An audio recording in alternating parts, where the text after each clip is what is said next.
Hey everybody, and welcome to the it's actually the August 2nd edition Oh, you're funny. of the Saving Progress podcast. I'm your host, as always, Northernlion, back from, I guess you could say, to you guys, it was like a 2-week break, but for us, it was actually just like 4 days. It was a 2-week break from the podcast, but... Yeah. That was lonely times. You're telling me that it was the loneliest I've ever been together with so many people. I was gonna say, you guys actually saw each other. So yeah, I was the only lonely SP guy, bro, out here. Not able to see you guys. So as always, I'm here with my lovely, buxom co-hosts, Michael Ale Fox. Hey, hi. I'm just gonna let that one hang there for a second. And then Josh Smith as well. Hey guys, how's it going? I just realized that you guys are all using like your full names. Well, actually, it's J Smith. But everyone you keep knows. Calling me. Everyone knows your name too, Ryan.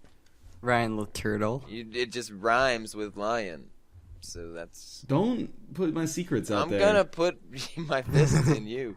I never would have put that promise? together. Just see if you can find my watch on your way out. Yeah, I'll do it.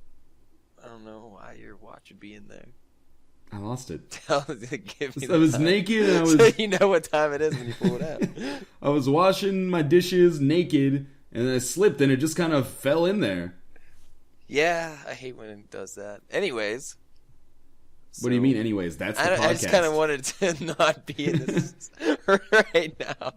Jade Smith OTI, how are you on this fine, super fucking hot Wednesday night? It is super fucking hot in North Carolina. So yeah, I'm doing good though. I'm doing pretty good. That's good. I'm glad to hear it. It's nice to actually be doing podcasts with you guys because you left me. Yeah, Michael Ale Fox and I actually took a nice little couples retreat down to Southern Ontario to go to the Hillside Soggy Bottom Jamboree Festival. It was truly soggy. How was it, Mike? It was. I think that was the first year in like half a decade where it hasn't rained at Hillside. What do you mean? I don't think it's rained at all this summer anywhere. Not in Ontario. It's been raining up a storm times 10 out here in Saskatchewan. nice exaggeration. Analogy. We're actually, I think we've already broken the record for tornadoes in Saskatchewan. So was it the Olympic record or the world record? The Saskatchewan record. We don't have Olympics out here. That's even above. That's the Saskatchewan record exceeds the Olympic record. It's like the highest tier of heaven. Saskatchewan women's vaginas have razor sharp teeth. They're a shoe-in for gold. Don't joke about those. I think of those like anti-rape dental dams. You know that the dick that goes your mother in. Uses? Yeah, those suck. Wow. Don't say that. And then the dick doesn't come out. I'm sure she's a very nice lady. I'm just saying, those things, like the thought of that is very scary. Like, yeah, you shouldn't be raping people. Exactly. Well, that's true. So we just won't. All right. So now that the rape topic's been closed, yeah, Mike Fox and I were with 8 other of our friends and close relations who are also as dumb as we are at this like 4-day musical festival / just like get destroyed and super dehydrated and bake in the sun for 5 hours a day or 13 hours a day depending on how your schedule allotted for it. It was a good time. We played a lot of Spelunky. A decent amount, yeah. That was it was fun getting to play some more. Well, you and I did the couple videos of that at your homestead, and then we played some 4-player in the hotel room between music festival days. That was interesting. How was the 4-player co-op? Is it was the 4-player co-op, or is it only 4-player battle mode? Or battle? It's both. Co-op. Yeah. And you can do multiplayer. But it was interesting at first because we played with 2 of the other friends of ours that had never played the game before, and just like at first were like impatient. They just wanted to explore and learn on their own, whereas Ryan and I are just like, all right, we've already spent hours and hours learning how to play this game. Just listen to us. And they're like, fuck you. And then they started like sabotaging us and like, Don't we have the best friends? like step one, just like fall off the side, get hit by an arrow trap, wander away from the camera, fall on spikes, and then you become a ghost. And then when you're a ghost, you can like blow air at people and it will affect the environment. And then they just like blow you off the side onto the same spikes they died on. And you're like, okay, come on, guys. Yep. Yep. I always hate games like that. Well, I don't hate them, but they're definitely like friendship. I don't want to say ruiners, but they can really kind of mess up your day if you're in like the wrong mood for those kind of hijinks. So I think the best example that I have is just we were playing the new Super Mario Bros. For the Wii. Yeah. And that game, oh my gosh, because I was trying to do well, and then we had people just jumping off ledges or pushing me off ledges and just kind of unpopping me from a balloon or whatever the bubbles are when I needed. So yeah, that was just a little bit frustrating. Magicka's a similar way too, though. Did I ever tell you my new Super Mario Brothers story? No. I went to a Best Buy once, and like new Super Mario Bros. Was set up. And I haven't played New Super Mario Brothers, but I've played like a lot of Mario games in my day. So I just picked up my controller, like beat away the like 7-year-olds that were trying to get at it. And then it was like the World 8 stage or something, and the Best Buy employee came up to me. He's like, "Watch out, it's pretty hard." And then I just like held down the run button and just like jumped the entire way through the level on my first try without even getting hit, and then smashed the controller on the ground and walked away. I didn't smash the controller. I just put it down. I was gonna like I want to believe that you did though, and so throughout my entire life I will remember that story that you did smash the controller. 90% of that story is true. Mm-hmm. I mean, the 7-year-old's part wasn't true. Stared right into his soul. I think he blew his brains out right there on the floor. I think it's all true. Remember when we were at our hotel and you pretty much ripped out the towel rack like the first 5 minutes of being there? I'm a strong man. You weren't even drunk. This guy wow. is just... Well, that's enough of adventures that I don't want committed to tape anytime soon. How about we talk about what we've been playing this week and the last week, because we didn't do a podcast last week. Well, let me get mine out of the way. All right. This is going to be short. I mean, I was on vacation longer than you guys. Like, I was away for 10... it's good and bad. I don't know. I got restless. Anyways, so I was away. Pretty much all I did was play Spelunky co-op multiplayer. I played a bit of Ghost Recon Future Soldier with my brother when I was at his place. We did some of that wave. How was that? I was a fan of Advanced Warfighter. We could not figure out how to get co-op working. That doesn't surprise me. Like, it was all like, "Oh, sign into Xbox Live, you honky piece of shit." And we're like, dude. Did you just use a racial slur? Wait, yeah, what did you... I didn't say, what did I say? Honky, man. That's racist? That's offensive to me. Oh, well, it's okay if you're offending yourself. Anyways, he's got like way worse satellite internet than I do. And so he just doesn't like playing Xbox Live anyways. But it was like, yeah, you have to connect or something. Maybe we were doing something wrong, but we spent a good half hour trying to figure it out. So we ended up just playing those kind of like wave mode, which is okay. I mean, it was nothing new. But the control, I don't know. I just didn't get a good feeling from it. I'm not sure how good the story was. It seemed like it might be typical. But right, typical Tom Clancy future warfighter story. Yeah. Yeah, it's been kind of done and done. That's how I felt, because I played like maybe 2 hours of the multiplayer beta, maybe like 4 months ago.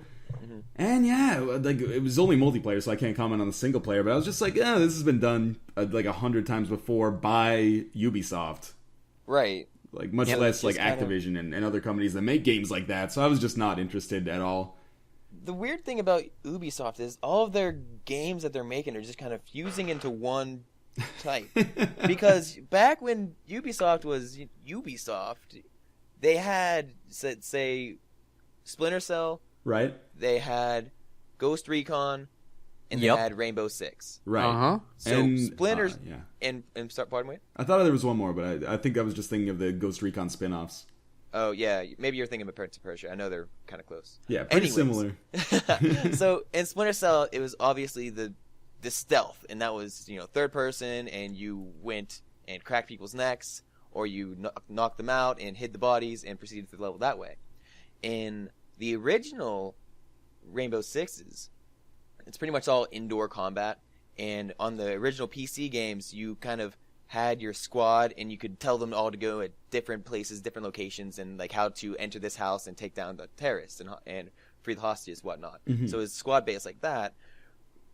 Ghost Recon is, although similar, it was more on like outside, and so kind of like breaking into like enemy encampments and stuff like that. So all of them had a distinct like kind of flavor, but now they're all just mashing into like the same over the shoulder combat and run and gun almost, but now there's a futuristic kick that whatever, they can go invisible or something. Yeah, absolutely. Especially like Ghost Recon and Rainbow Six 3, like or Rainbow Six I should say, as you said, were like always sort of similar. They were like cut from the same cloth. But Splinter Cell merging into those is super weird and is something that I'd have never wanted out of a Splinter Cell game. Like if I want a third person shooter, there's no shortage of those for me to find. Right. I want some hardcore stealth action back. So same here, and so Splinter Cell was just at its peak for me when Chaos Theory was out. Mm-hmm. That was amazing game because it had great co-op, but it also had the Spy vs Mercs game type. That was Pandora Tomorrow, wasn't it? It was both. Oh, okay. I don't think I played Chaos. Oh, whoa. You're right about Pandora. I think they did something similar, or maybe they brought it back when they did Double Agent. I think they might have brought back Spy vs Mercs. You might be right about that. They're bringing it back to the new one, I think. But the new one, it was the latest one. It was spies only. I mean, like the one that's coming out this year or next year. Oh, yeah. Hopefully, I don't know if they brought it back in the kind of the former glory. That would be kind of cool. But I think the game is gonna just kind of be more towards like the lines of Conviction. Yeah, agreed. Although I enjoyed it as a game. I mean, I had fun, but I didn't like it as a Splinter Cell game because there was just not much or there's too much action, not enough stealth. And I don't want to run and gun in a Splinter Cell game. These guys are just, what are you doing? What are you doing? Yeah, exactly. I don't know. So they just kind of took the Tom Clancy games on Ubisoft are just kind of getting all thrown together. Just silly. One big raisin bun of Tom Clancy. Right. If you played one, you've played all the other ones. So. Soon Rayman's going to be in there. Other Ubisoft properties. Do they have, like, what is it, cats? Yeah, they do. They publish Pets Cats and Pets Horses. Assassin's Creed. Yeah. All of those shitty game show games that I covered on Poison Mushroom. Oh, yeah. Ubisoft, they're going for the gold. They're doing some weird stuff. Right. Sometimes I find it admirable, and sometimes I find it irritating. Mm-hmm. I'm always surprised when I boot up a game, and I'm like, this is fucking Ubisoft? What are they, this Roller Coaster Rampage? What are they publishing this for? I don't think they published that, but... They could have. If they wanted to, I'm sure they could have bought the license. Mm-hmm. Probably with change they found on their fucking floor. I remember 2 years ago at E3, not this past one, but the one before that, they kind of debuted laser tag. Like it was some sort of new thing. And everyone just, what do you guys did? Laser tag has existed before, but they're like, now you can track your stats online. I'm all like, no one is going to care about this. Laser tag is one of those things that you don't need to make a video game of because it's better in real life. Oh, no, it wasn't a video game, man. It was real life. Oh, they had vests and everything and guns. Yeah, it was laser tag. Oh, I thought because I was like, I've seen games before. I don't know who's published it, but it's like a paintball game. I was like, are you fucking kidding me? Go play paintball. It's not a real bullet. It's fun. Right. Yeah. No, they like I was cringing when I was watching it because it was just that bad. But yes, they invented, or they thought they invented laser tag. Maybe it was like, because they're a French studio, maybe it was like laser tag. Laser tag. Oh my gosh. It's pretty good, right? That was actually really good. I hate you. Anyway, Fox, what else have you been touching, if anything? Nothing. I still have to like download a billion games from when I bought them before I went on the vacation. So pretty much, yeah, Ghost Recon, a little Spelunky, little bit of Binding of Isaac, I guess, but that's nothing new. And so yeah, I just got back yesterday, so boy, are my arms tired. I was freaking tired, man. Just lots of traveling, and I got so much laundry to do. So many bottles laying around here. I don't know about you. It was like it took me like 2 days to recover. I'm just starting to feel okay. Okay, you know what is the weird thing? That was probably like the most weird thing. I get headaches pretty easily. I'll take like one sip of alcohol sometimes, and I'll just instantly have a headache.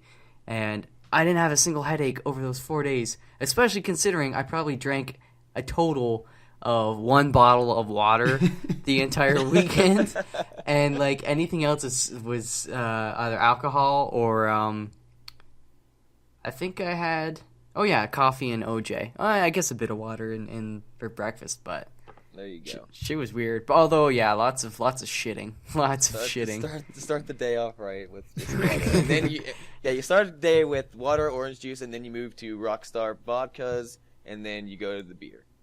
That's actually I replaced Rockstar vodkas with Palm Bays. Oh god. Everybody thought I was like 30 wine coolers. Like, oh. Or I was like, and everyone else is like, yeah, I'll have a Palm Bay. They're fucking. It tastes, as Mike said. He used to like. It's like Sprite and Fruitopia or something like that. You don't even taste the alcohol. I don't know. I just felt like switching it up. Sue me. Just tasted like carbonic acid and diabetes. Pretty sweet, yeah, pretty sweet. But surprisingly, I didn't have really any sugar-coated shits. Always back to the pooping. Well, I'm just saying, we ate a lot of food. Mike Fox. That was it was a stinky bathroom in our hotel. That's all I'm gonna say. Hey Josh, what have you been playing this week? Oh, and last week. And last week too. Not too much outside the norm. So I've been considering the Let's Plays of Alan Wake, Tower Climb, and Slender. Right. I was almost done playing Slender. I was just because I got to the point where I can't go any farther without this asshole just kind of coming up behind me and scaring me. Yeah. So I got into like the mindset like, okay, I'm gonna win, and so like that's how I go into those videos. But then over some period of time in game, I start freaking out again, and so like I pretty much like de-evolve to like that scared little person that I always end up being. But it's not too bad. I'm starting to get better, but the game, I just don't understand how to win because I've played it in all different like types. Like I don't turn around, I don't keep my flashlight on all the time. Sometimes I keep my flashlight on, but there's always a point where the dude just catches me, and I don't know how. Like I really don't know how to do better, but I'll figure it out some point. It's simple. I don't want to kill the Slender Man. You have to kill the Slender Man. I should. I wish I could just run into him, start screaming at him. Maybe he'll run away. Yeah, he's like, whoa, who's this asshole? Right. And then I am Slender Man. The trick is that Slender Man is actually just another player online. That would be funny. And they're actually making Slender Man Source or something. Oh, man. Right. I think I read something. They're not sure if they want to do it 4-player co-op or 2-player because they're not sure it would be scary. Or they think 2-player would be more scary, but with 4 players you could always play with more people and have maybe a better time. So who knows?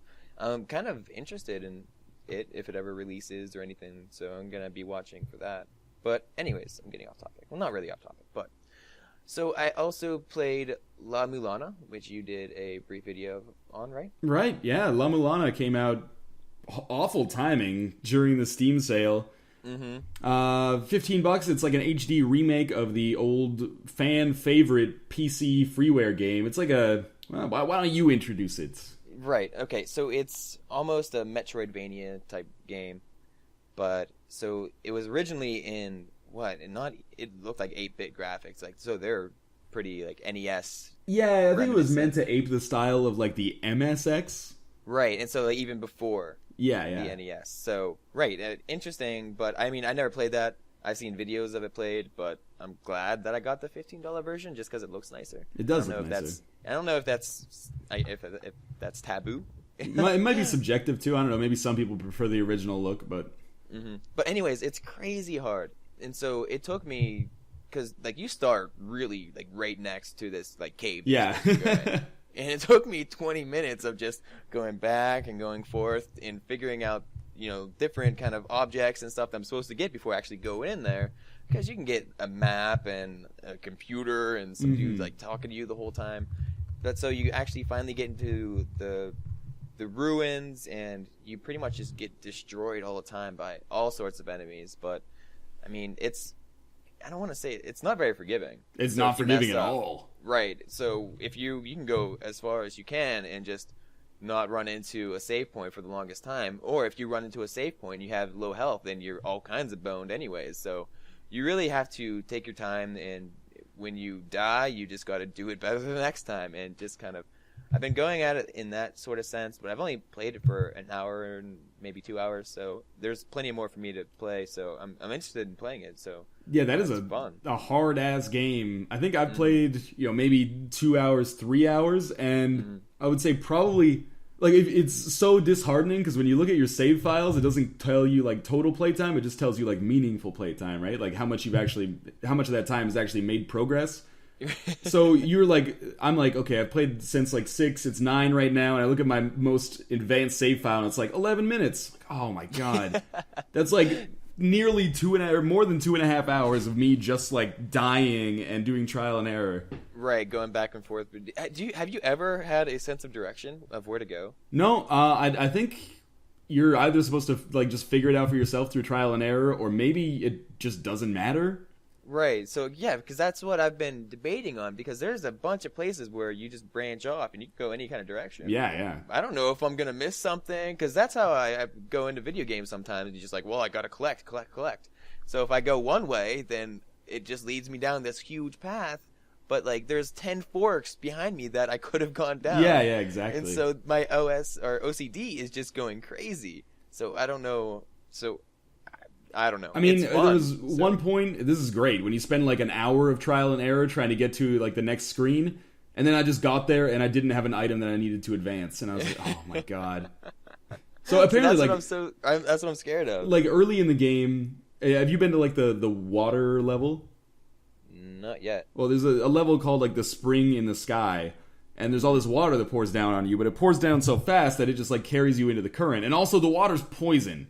Right, okay, so that's like in the beginning of the game when you die all the time? Because right when you start the game, if you go up and then to the right, there's a big hole that you kind of jump down. I died like there a bunch of times because I thought that was supposed to go there, but no, I died. Yeah, it's like that. Like the water's poison for some reason, and like the water pushes you down if it's falling on you. And there's like a helmet that you can get, but the helmet is not in that area. It's like all the way across the ruins in like some other unrelated area. So, and someone tipped me off that there's an item that actually allows you to teleport in between save points. Oh wow! Which I think is the key to the game, like surviving that game. Right. Oh, I have to. I'll take a look. I'll have to find that, I guess. Yeah, but I haven't touched that in a couple weeks. But people are always like, you should, or on the comments of the video, they're like, you should let's play La-Mulana. I'm like, this is not gonna happen. Right. Exactly. Not unless you played through the whole thing first. It'll be 500 episodes long, and 450 of them will just be me being like, "Oh, I'm dead." That's like my tower climb. Yeah, this is kind of like my Isaac series. Yeah. Oh man. Okay, so I did that. I played the Political Machine today, which you just released a video of it today. Which I guess would be Political 2 days Machine, ago. 2012. Yes, it's interesting to say the least. I was Donald Trump, and me and Sarah Palin tore shit up, and we won. But I was who also were you against? I created a person, and so I think his name was DFXSA. Nice. Which is just I mashed the keyboard. Americans will never vote for someone with an alien name. And so the best part is, you know how you can change people's stats and switch them around? No, I just took all his stats down. I didn't give him anything. You're an asshole. Well, the first time I tried getting into the game, I was like, well, it's going to be Donald Trump against, I forget who, maybe it was Barack Obama. It wasn't Barack Obama, but it was someone, Democratic, whatever. Yeah. I have no political affiliation, by the way. So I was just playing, and I was just getting my ass kicked. So I'm just like, all right, well, fuck that shit. Next time I play, I put the computer on easy, and I just made him god awful, and then I ran, just destroyed him and everything. So yeah, it's interesting. It's fun. It's almost like Risk, kind of. Yeah, I think sort it's of. it's map based, but yeah, you got to pretty much ruin the opponent while trying to make yourself do well, which is basically the definition of politics. So you kind of pick which state that you're going to participate on and whether or not you want to give a speech or start a political campaign with, television, radio ads or whatever like that. So interesting game. And, there's multiplayer too. So yeah, I really want to check out the multiplayer in that. It's great. Yeah. I love, I think in my, long play that I did, I played as a Democrat that I created, and what I did was I just cranked all the stats that I thought didn't really matter down, and then I just cranked up money, fundraising, and stamina. The stamina is super important. Right. But then it was great to just fly to a very, very red state and just lie through my teeth during a speech. I was running against Condoleezza Rice. You just be like, go to Kentucky or something, it'd be like, Condoleezza Rice supports gay marriage above all else. And then they'd just be like, oh my God, are you serious? Everything I ever did was just, he supports, he supports not giving homeless people jobs. Yeah. I'm like, well, yeah. Obviously. Why would you then? Why would you? You just fly into, you can just lie in every state. You can just fly in and be like, what's the number one issue? Auto bailouts. How do people feel about it? Okay, they feel the opposite. Yes. It was great. I played on super easy though, my first one, and I think I won for electoral college. Condoleezza Rice won 4 states, and I won every other state. It was a good election. It was just landslide. And the game's kind of cool.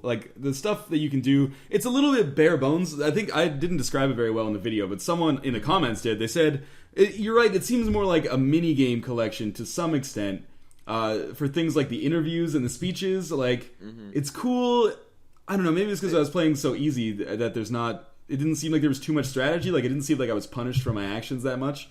Right. But there's some cool stuff. There's a sense of humor. I got invited to go on, when I played as a Republican, I got invited to go on, I think they called it the O'Malley function or something, and it was just a lampooning of the O'Reilly factor.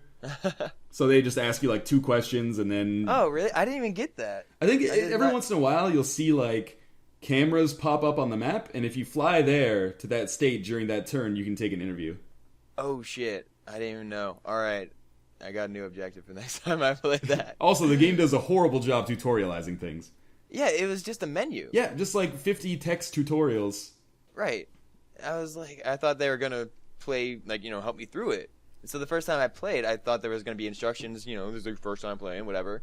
But no, that didn't exist. And so halfway I was like, I don't know what I'm doing. So I went back to the main screen and I saw tutorials. I was, I missed the tutorial. Make some coffee, get a snack, get ready. Mm-hmm. You're right.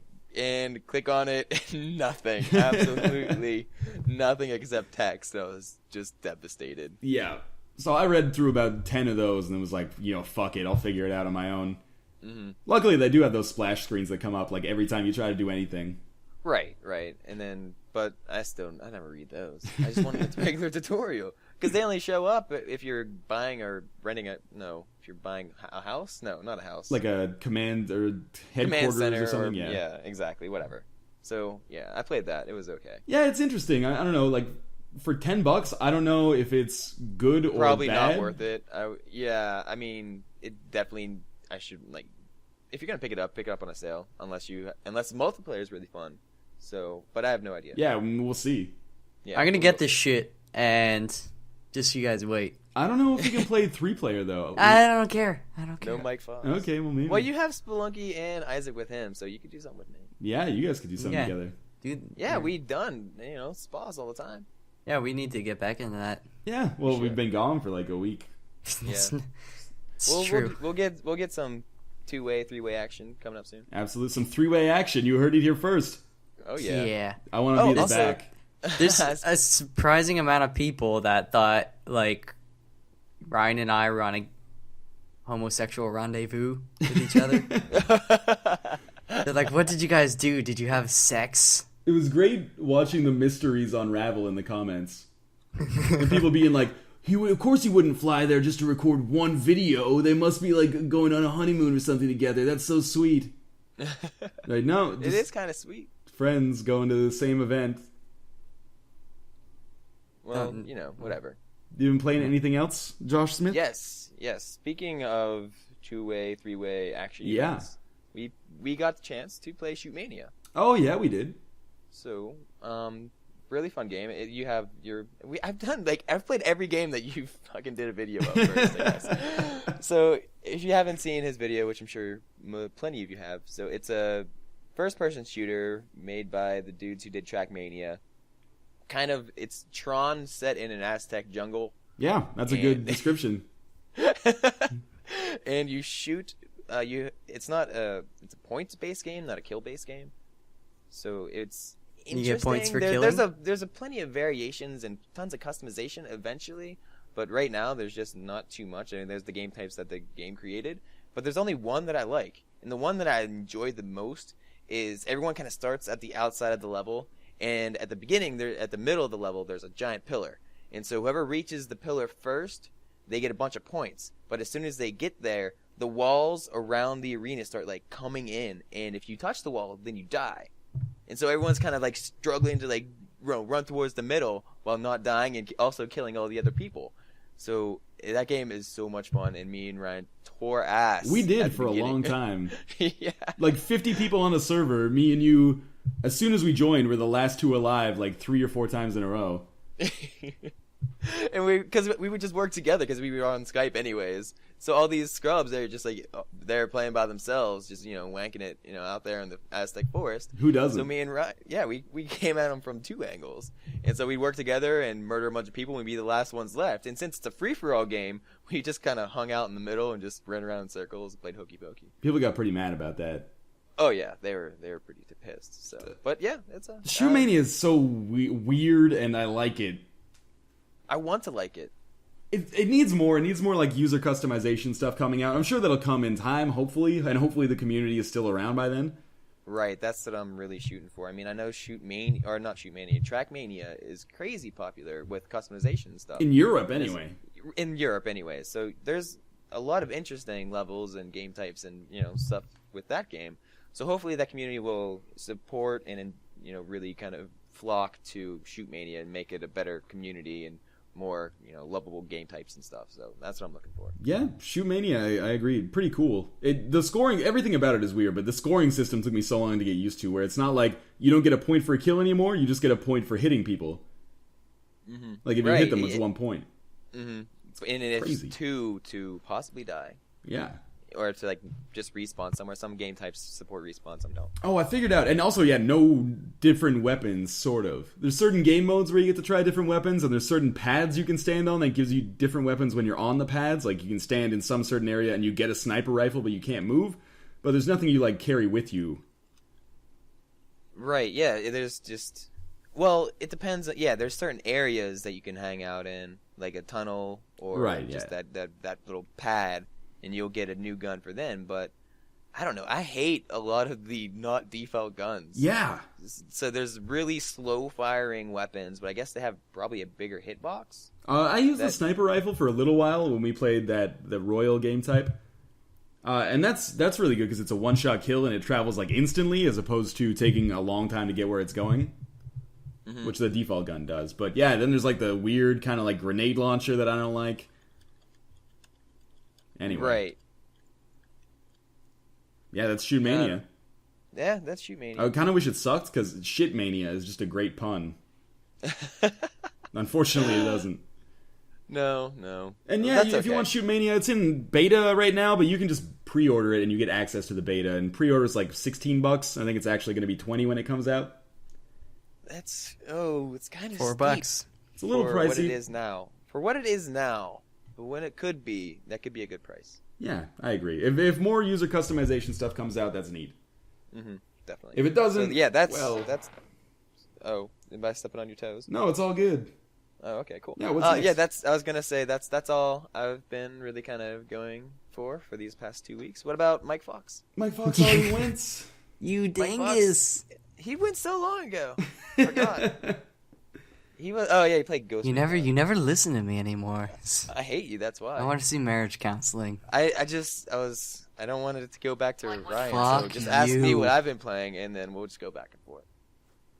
No. Anyways, Ryan, what have you been playing? What have I been playing over the past 2 weeks? Well, I can't really remember what we talked about 2 weeks ago, but I did pick up and play all of Spec Ops: The Line. I think you might. Did you? No, he didn't. He mentioned he played it a bit. Oh wait, no, he Yeah. might have actually mentioned that he beat it. I can't remember. Well, Cliff It was 2 weeks Notes, ago. there's a video as well. I talked about it a lot on the forums, but... Yeah. That's where I Maybe that's. think. So Spec Ops: The Line, third-person shooter set in Dubai. Worst sandstorms in, like, human history, so Dubai has been entirely evacuated, but we're sent in as, like, a U.S. military trio to kind of rescue a division that's been left there. And we get there, and things are not as they appear. So this is a game that's been praised, like, really heavily for its story. It, like, takes notes from, like, Apocalypse Now, Heart of Darkness, and stuff like that. And the story's kind of cool. It takes some interesting twists and turns. It forces you to do some things that are morally wrong, pretty much morally reprehensible. But I didn't think the story was that good. It was kind of bold, I guess, in video game terms. But gameplay, super boring. So I'd say Spec Ops overall, it's kind of one of those weird things where I think people want to like this game more than they should.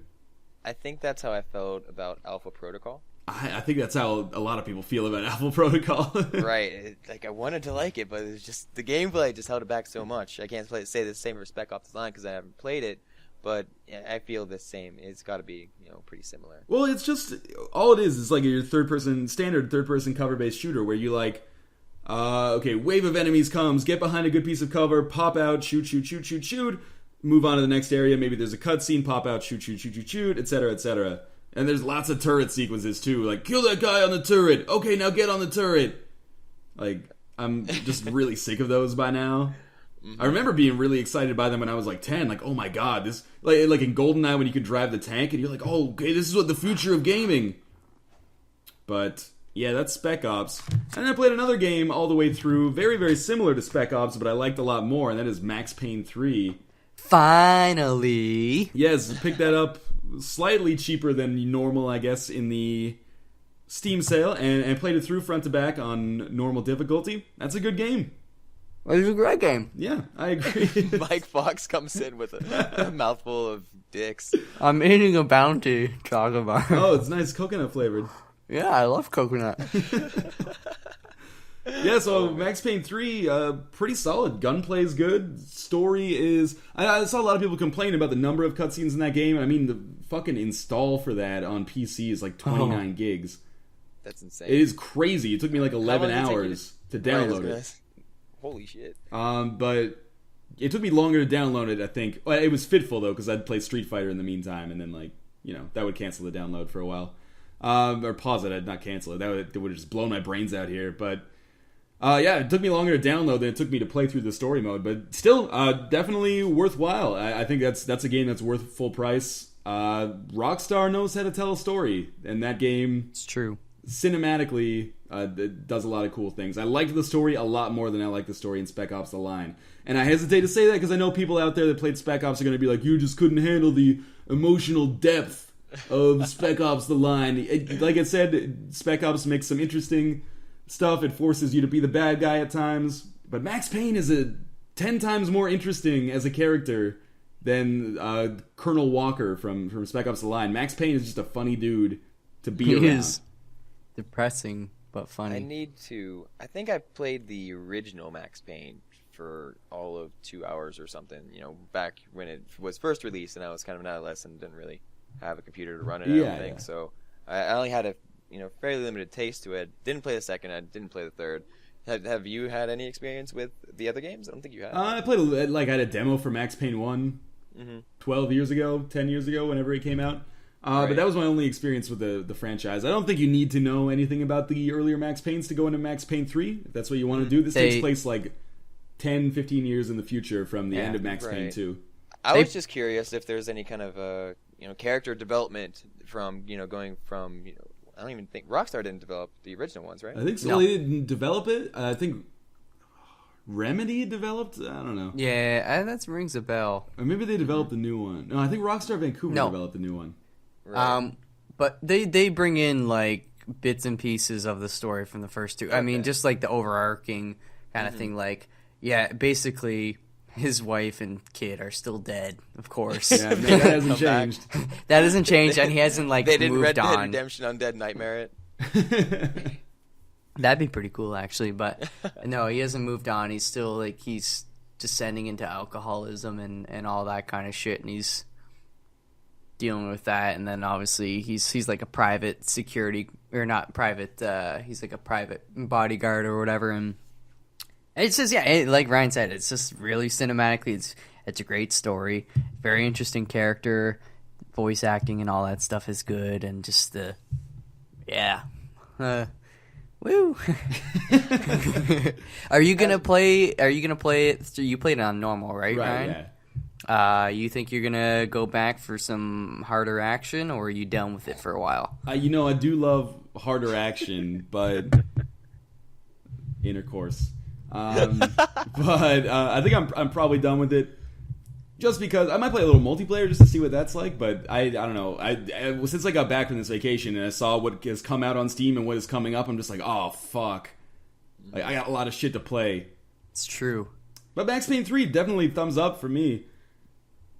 Cool game. One of the best games I played this year so far. If you're thinking of only getting one of those two games, Spec Ops or Max Payne, definitely get Max Payne. It's a lot better.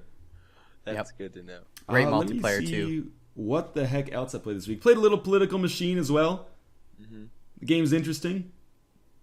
You can create your own characters and make them just completely nightmarish.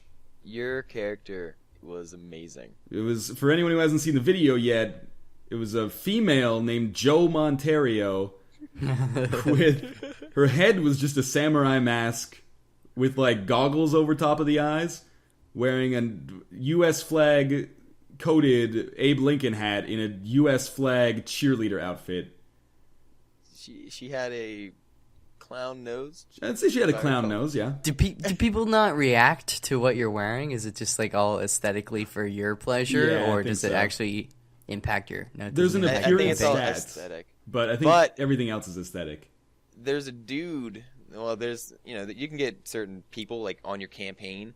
And there's a guy called, like, he's a fashion designer or something. So it gives you extra stats, but it has nothing to do with what you're wearing. Right. It's just, when you, like, pick him up, you do better at interviews, I think, and maybe television. Well, it gives you, okay, so you start and you can make, like, any stat from 0 to 10. And, like, I always take my appearance down to 0. And then the first thing I do when I get enough, I think it's, like, political clout or political capital, is hire the fashion designer operative, and he automatically makes your appearance 10. So my dude's just ugly as sin for like 2 weeks, and then immediately becomes the most handsome man in the world. Alright, in terms of other stuff I've been playing on Steam, I played a little Orcs Must Die 2. How's that? It's Orcs Must Die 1, which is fine. Yeah. Did you guys play Orcs Must Die? No. I did not. It's like, I'm sure most people are probably familiar with it, but it's like a third-person behind-the-shoulder tower defense game. So basically, you have like this ancient thing that you're trying to defend from these hordes of orcs that pour through these gates. And you're just like setting towers down, setting traps down, and trying to kind of like squeeze them into choke points where they just get destroyed by these traps. So that you keep them from getting to your ancient or the rift or whatever they call it. Okay. That's pretty much it. It's cool. It's fun. I liked it when it came out. Like, Orcs Must Die came out 10 months ago. So for there to be a sequel this fast, it's kind of crazy, but they added some new stuff that instead of having one playable character, there's a second one that seems to me to pretty much, no, not pretty much, but somewhat change the strategy that you need for each level, and she has some different traps going on. There's more of a story going on here, it seems, and the big thing for most people, I think, is this co-op mode. So now you can have two players, kind of like a la Dungeon Defenders or something, playing it at once. I was gonna say there wasn't co-op in the original game. Right. Oh wow. Big mistake, because that was I'm sure Orcs Must Die probably would have at least come close to outselling Dungeon Defenders. I don't think it did. Right. I was gonna say. But I think it did well enough. Pretty popular. That's 4-player co-op. Right, but Orcs Must Die has kind of cooler gameplay. It's like Orcs Must Die for me has much more satisfying gameplay. I'm not going to knock Dungeon Defenders. It's one of those games that I know a lot of people still play, but I just never really got that much. I thought it was decent, but it just never really kind of appealed to me that much. Orcs Must Die's gameplay, it's kind of in a similar vein where I probably would not see myself playing it too much multiplayer, but I found it more satisfying. The thing that sucks about the co-op in this is that in Dungeon Defenders there was like a matchmaking system, or like a quick match system where you could just host a game or join a game.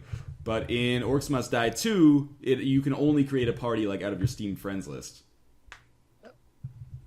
Huh. It's not a deal breaker for everybody, but for me, who was just looking to try it out and doesn't really play that many multiplayer games with people, except for you guys, I was like, well, that kind of sucks.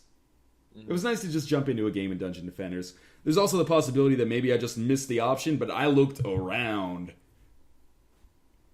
Oh. That's Orcs Must Die 2. All right. It's $15. Yeah. What? It's $15. It's $15. $15. $15. Little middleman, put that shit in my hand. If that money doesn't show you owe me, yo, here we go. It sounded like you were I can't believe transitioning into a that. second verse there. I was just going to let it happen. I'd forget Sure. the rest of the words. So I think if you like Orcs Must Die 1, which is single player only, you'll probably like Orcs Must Die 2. Don't expect a reinvention of the wheel. Like I said, this game just came out 10 months ago. yeah, yeah. I don't know. Maybe I'll check it out. I never did play the first one, so It's kind of fun. I don't think I bought Wanderlust Rebirth on Steam. Played a little bit of that. That is like a 4-player isometric action RPG. Top down. Not kind of similar to Diablo, but it's got the aesthetic of like an old 16-bit or 8-bit game. Wait, what? Wanderlust Rebirth. Okay. It's a 4-player action co-op RPG. Mm-hmm. Massively multiplayer, sort of, I think. At least there seemed to be a lot of people screaming like, fuck, in the chat when I got in, which I don't think it was the developers' intention. It could have been. Probably just all the developers just saying that. Oh my god, all these people, we didn't make enough servers. What are we doing? Error 616. I don't remember What's the that? BattleNet errors.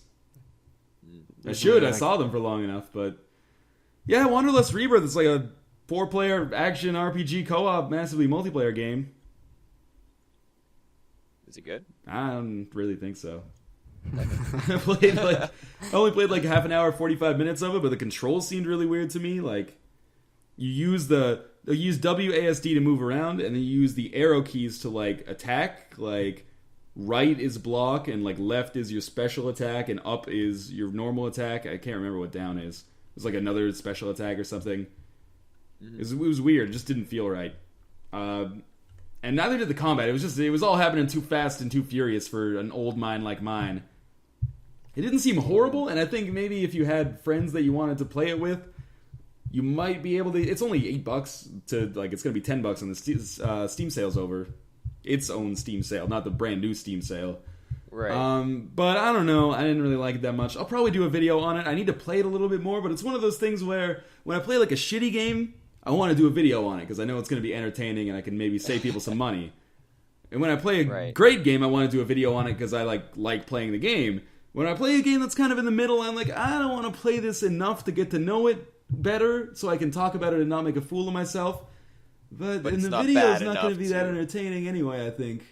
Right. So I'm in this weird middle ground, but I'll probably do a video on it. I bought it. I might as well. Yeah.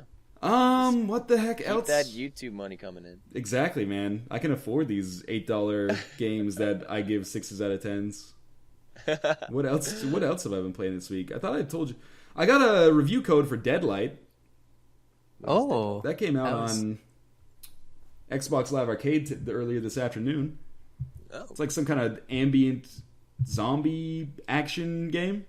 Oh, Yeah. really? A zombie game for Xbox? It's crazy, right? It's part of the Summer of Arcade. It's got an 8.5 on IGN. Oh, that's cool. What did it get from a real website? Giant Bomb gave it 3 out of 5. It has a 68 on Metacritic.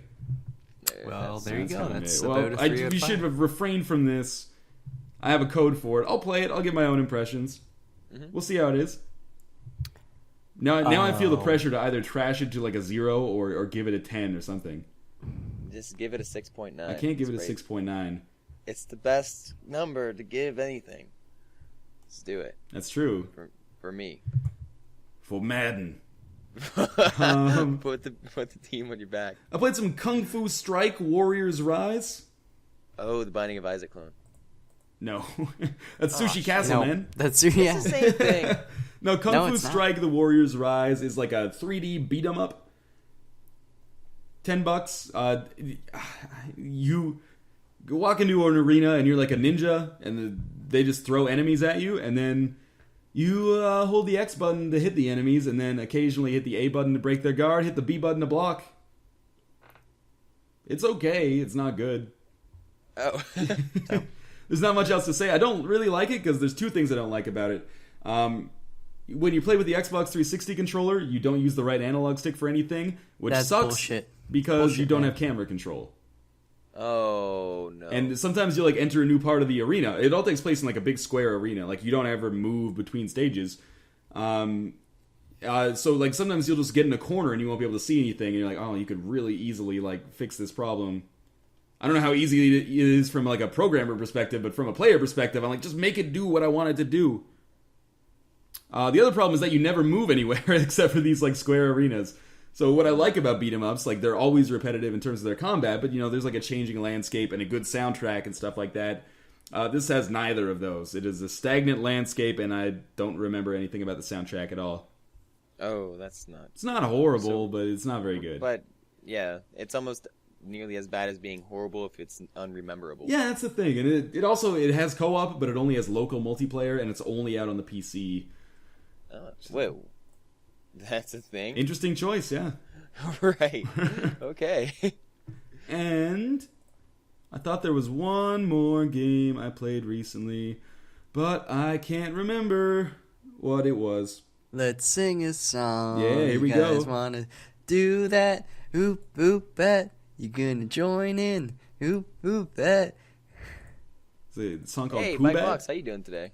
Is it Pooh Bat? Maybe. Oh, there was another game I was playing. It's not out yet, so keep it on the down low, everybody. Shh. But Half-Life 3. No, okay. Oh. I got a code for, I think this might already be out on PSN or something, but it's Tales from Space Mutant Blobs Attack. That's an awful title, to It's be a honest. great title. Are you kidding I mean, me? it's great, but I don't think it's great for, I don't You know know. else is I a think great it's title? part of... Okay, finish your joke. Don't do it. No, I'm not. I'm just going to leave you hanging. All right. We'll just move That's on. fine with me. It wasn't worth it. Tales from Space is like... it's from Drinkbox Studios. They've done a couple of these games. I forget the other titles, but they're all about blobs or something. And basically they ape like a 1960s sci-fi movie or 1950s sci-fi movie aesthetic, which is why it has this name like Tales from Space Mutant Blobs Attack. That's cool. So the game, it's basically just imagine Gish. Okay. So far so good. Yeah. And you're a blob, you're Gish, and you eat things. So what's kind of cool about it is that you start in like the first level and you're really, really small. It gives you a scale. You're like 2 centimeters tall or something. And then you pick up like a dice or like a die, or you pick up like tacks or erasers and stuff like that, and you slowly get bigger and bigger. Katamari Damacy. Exactly. So it's got a little element of that, but it's like side scrolling. But as you like get through the levels, like I'm on level like the 3rd world or something right now, like level 8 or 9. And instead of picking up like thumbtacks and stuff like that, I'm just like rolling over tanks and helicopters and stuff.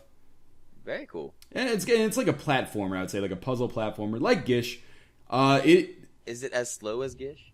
It's a little faster. Like Gish, it controls like garbage. Like, okay, so you have 2 options here. One of which is the keyboard, obviously. Keyboard is like WASD to move around in 4 directions, which is fine. Space is jump. The quotation mark / apostrophe key is like butt slam. It's really awkward. Left shift is like run or like maintain momentum. You still with me here? How many fingers you got left?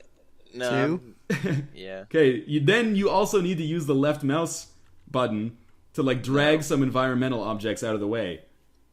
That's awkward, but it gets worse. Because I was like, man, this is really weird. It's quotation mark key as an attack. Like my brain can't process that. As far as I know, there's no way to map it either. But there's not that it would matter because there's so much shit that you have to do. It would be uncomfortable anyway. But so I took out my Xbox 360 controller, left analog stick, move around, A, jump, B, do the butt slam, the right trigger to like run or maintain momentum. Pretty good so far, right? Mm-hmm. You know how you move things in the environment? Yeah. Left mouse button. What? So I find myself like using the controller, and then when I come to something like that, I have to like put the controller down, switch to keyboard controls for that section, and then switch back. The future of gaming is not like motion controls with your hands. It's actually just using multiple controllers.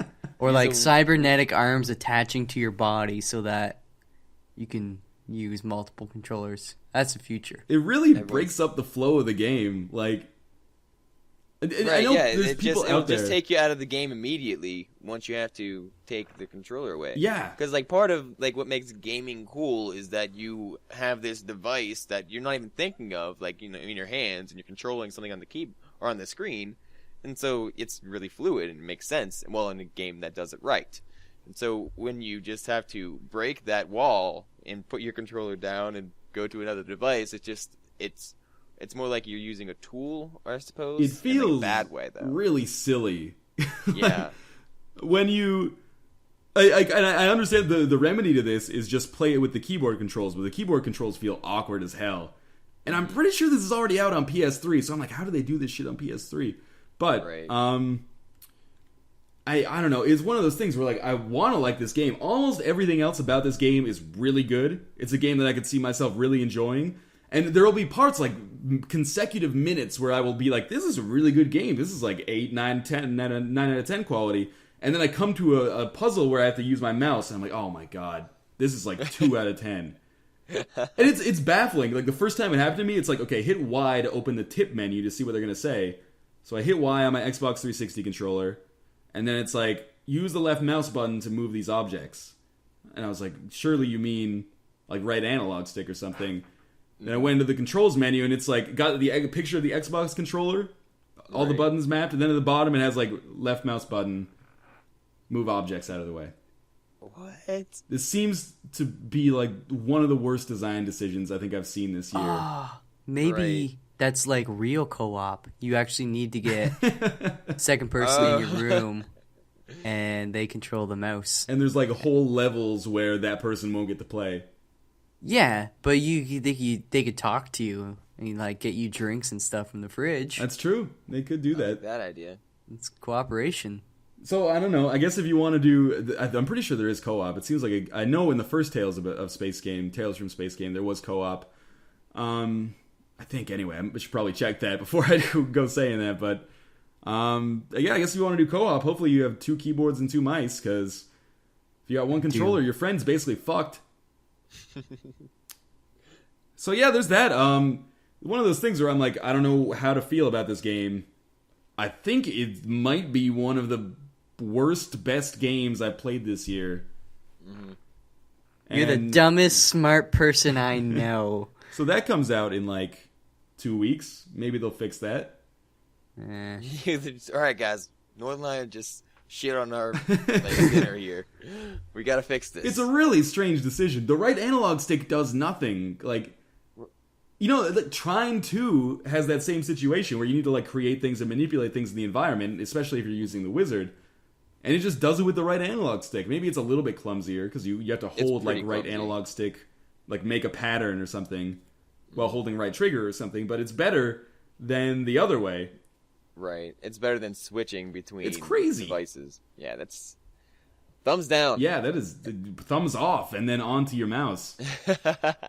And I think it's because they've just mapped too much stuff. Like there's too much stuff that you can do in that game. Like in Gish, it was like you can get sticky and you can get heavy, I think, were the 2 things. In this, it's like, okay, I don't know if you can get sticky, but you can do like a butt slam, you can jump in Gish too, obviously. You can have like a rocket that propels you around, you can change to magnetic or like repelled from metal things. There's lots of stuff going on here, and it's cool. if it controlled better on the PC, the Xbox 360 controller thing wouldn't be so bad, but it doesn't control that well on the PC because there's all this shit mapped to it. So the Xbox 360 controller thing becomes kind of a big issue. For me, anyway. Some of the worst controls I've played in a long, long time. Great game, though. Right, yeah, exactly. Well, Heart's in the right place. alright. That's good. Tell them to fix it. Maybe I should. Remember, I'm not sure if I told you. This is the first time I've had this situation come up in a while, but this is back before Crater came out, if you guys remember that game. Yes. K-R-A. When I got it, I got like a beta copy like a month and a half before release. And whenever I got like 2 minutes into the game, it would just crash every time. And I was like, hey man, your game is broken. Like, it doesn't work on my video card. And he's like, yeah, hopefully NVIDIA fixes that before release. I'm like, that's not how this works. Nope. You can't ship this game that doesn't work on like NVIDIA, or actually not NVIDIA, but it was like AMD 7000 and up series. That's probably like 20% of the user base that will be playing your game. Anyway, so that's why I'm probably not going to tell them to fix their game. Right. It's not really my place. It It was a Crater. Constructive criticism is always appreciated. Right, but if you're like, this game is out on Steam. I think they're just waiting to put it out. Of its misery? Wow. With an extinguisher. Just like take it out back and shoot it in the face. Let's put it down. Not put it out. Oh. No, like this is like when they gave me the code. It's just like, yeah, here's your Steam copy. Go for it. Go nuts. This game is like complete. Sometimes you email a developer and they're like, we can't get you a code right now. The code's not going up on Steam until 2 seconds before release. This thing is ready. Right. So I would be, if I was a developer, obviously I think they're aware of this problem. If they're not, then they didn't do as much testing as they should have, because everyone who played with the controller would have just been like, whoa, we can't do this. What's going on here? So I think they're just like, there it is. Have that? Yeah, this. Oh, thanks for your concerns. This game is done. We're not touching it. Suck it. And you don't do the broken controls. And you don't do the broken voice. When you turn into Michael Caine. That's a really good Michael Caine. It is. Man. It was great the whole weekend. I just got to hang out with Michael Caine. Wow. Holy balls. It was cool. It actually was like Michael that. Caine. Stripes. Yeah, I know. Like, he just like stepped into the lines then. Do the strawberry cough. I can't do that one. Come on. I can only do like 2 Michael Caine lines. You could do it. I heard you do it the strawberry cough. You do well. I'm not doing it. Please. I'm not doing it. All right, let's talk about what comes next. News. News, games we're excited about. News. That stuff. News comes next. Okay. Nudes. The nudes come next. Who's got some news for us? Well. Star Wars: The Old Republic is going free this fall. Yeah, I saw that. So apparently no one likes that game anymore. It's popular for all of 2 months, maybe. Yeah. It's because it's I an don't know. MMO. I feel there was a ton of hype behind this game when it first started out. I don't know what happened. I'm not a big MMO type guy. But I had a bunch of friends who was like, yeah, this is going to be great. And apparently it was, in terms of story and being able to go along with it, because it was more dynamic than a lot of MMOs out today, which I'm also just pulling out of my ass. I'm not sure if that's true or not, but that's what I was told. So I guess it's just been on a steady decline, and they're starting to look at free-to-play models, so who knows? Maybe it'll bring in enough people that will spend money on this game, but apparently it's not worth it. Kind of seems like the whole massively multiplayer genre is kind of on a downward, not maybe not a downward slope, but maybe a downward turn right now. Because as I understood it, World of Warcraft subscriptions maybe haven't dropped that much, but they've been stagnant after a period of like pretty strong growth for like 6 years. Right. And Star Wars: The Old Republic went free to play. Star Trek Online went free to play. DC Universe went free to play. I wonder if it's because with the internet now that you don't need that type of social environment surrounding a game. And by that I mean, so these communities are, kind of built around this one centralized structure of a game, and everyone likes to, come in and like hang out and chat. But with maybe something like Steam or, with the popularity of, any other type of game that's online, you don't have to have those subscriptions to, constantly play and be like a part of a growing community. I don't know. I think it's strange that, MMOs, since they've been around forever, are just kind of, I don't want to say phasing out, or phasing away, but maybe just kind of, I don't know, not doing so well. There's probably a lot of, there's always going to be room for MMOs, but I think they're just kind of, they're going to be flipping, some way. Some dynamic is going to change in the MMO realm soon to kind of like boost them, back up to like where they've been in the past. I have to feel that news like this is really depressing for studios that are working on MMOs right now. They're like, oh yeah, they're like, oh, the most expensive game ever made, or one of the most expensive or ambitious projects undertaken in the massively multiplayer world, just was a total failure. Right. Like incredible marketing blitz, incredible license. Just, I mean, maybe it hasn't failed, but they've definitely didn't succeed. It's not doing as well as they expected, the way they expected it to go anyway. Who knows? Maybe this fall, when it's free, a bunch of people will get into it. They'll buy hats or something and BioWare and EA. I love how everything devolves to buying hats. Yeah, man, free to play. And I love hats. I love the hat model. It's really fantastic. I don't understand it, but it's great. It just works. But I think it's almost niche for TF2 or even Valve. People make buying and trading hats their actual like jobs. Some people have done that. I just don't. It's just. I think the thing with like microtransactions, like hats and stuff like that, is that it's basically you're making a donation to the people who made the game and the people who are servicing the game, but you don't feel like you're making a donation. It's almost like, like when you like leave a store and there's a kid there hawking chocolate bars and you're like, oh, $2 a chocolate bar? That's crazy. But then, okay, well, it's really a $2 donation to like his hockey club and I get a chocolate bar out of it. That's fair. And maybe diabetes. And maybe diabetes. But the weird thing about TF2 is that it wasn't always free to play. Right, yeah. It had a good, almost 4 or 5 years of it being out and released, for money. And only these last 2 years that it changed to free to play. But when it did that, it just, switched all sorts of paradigms.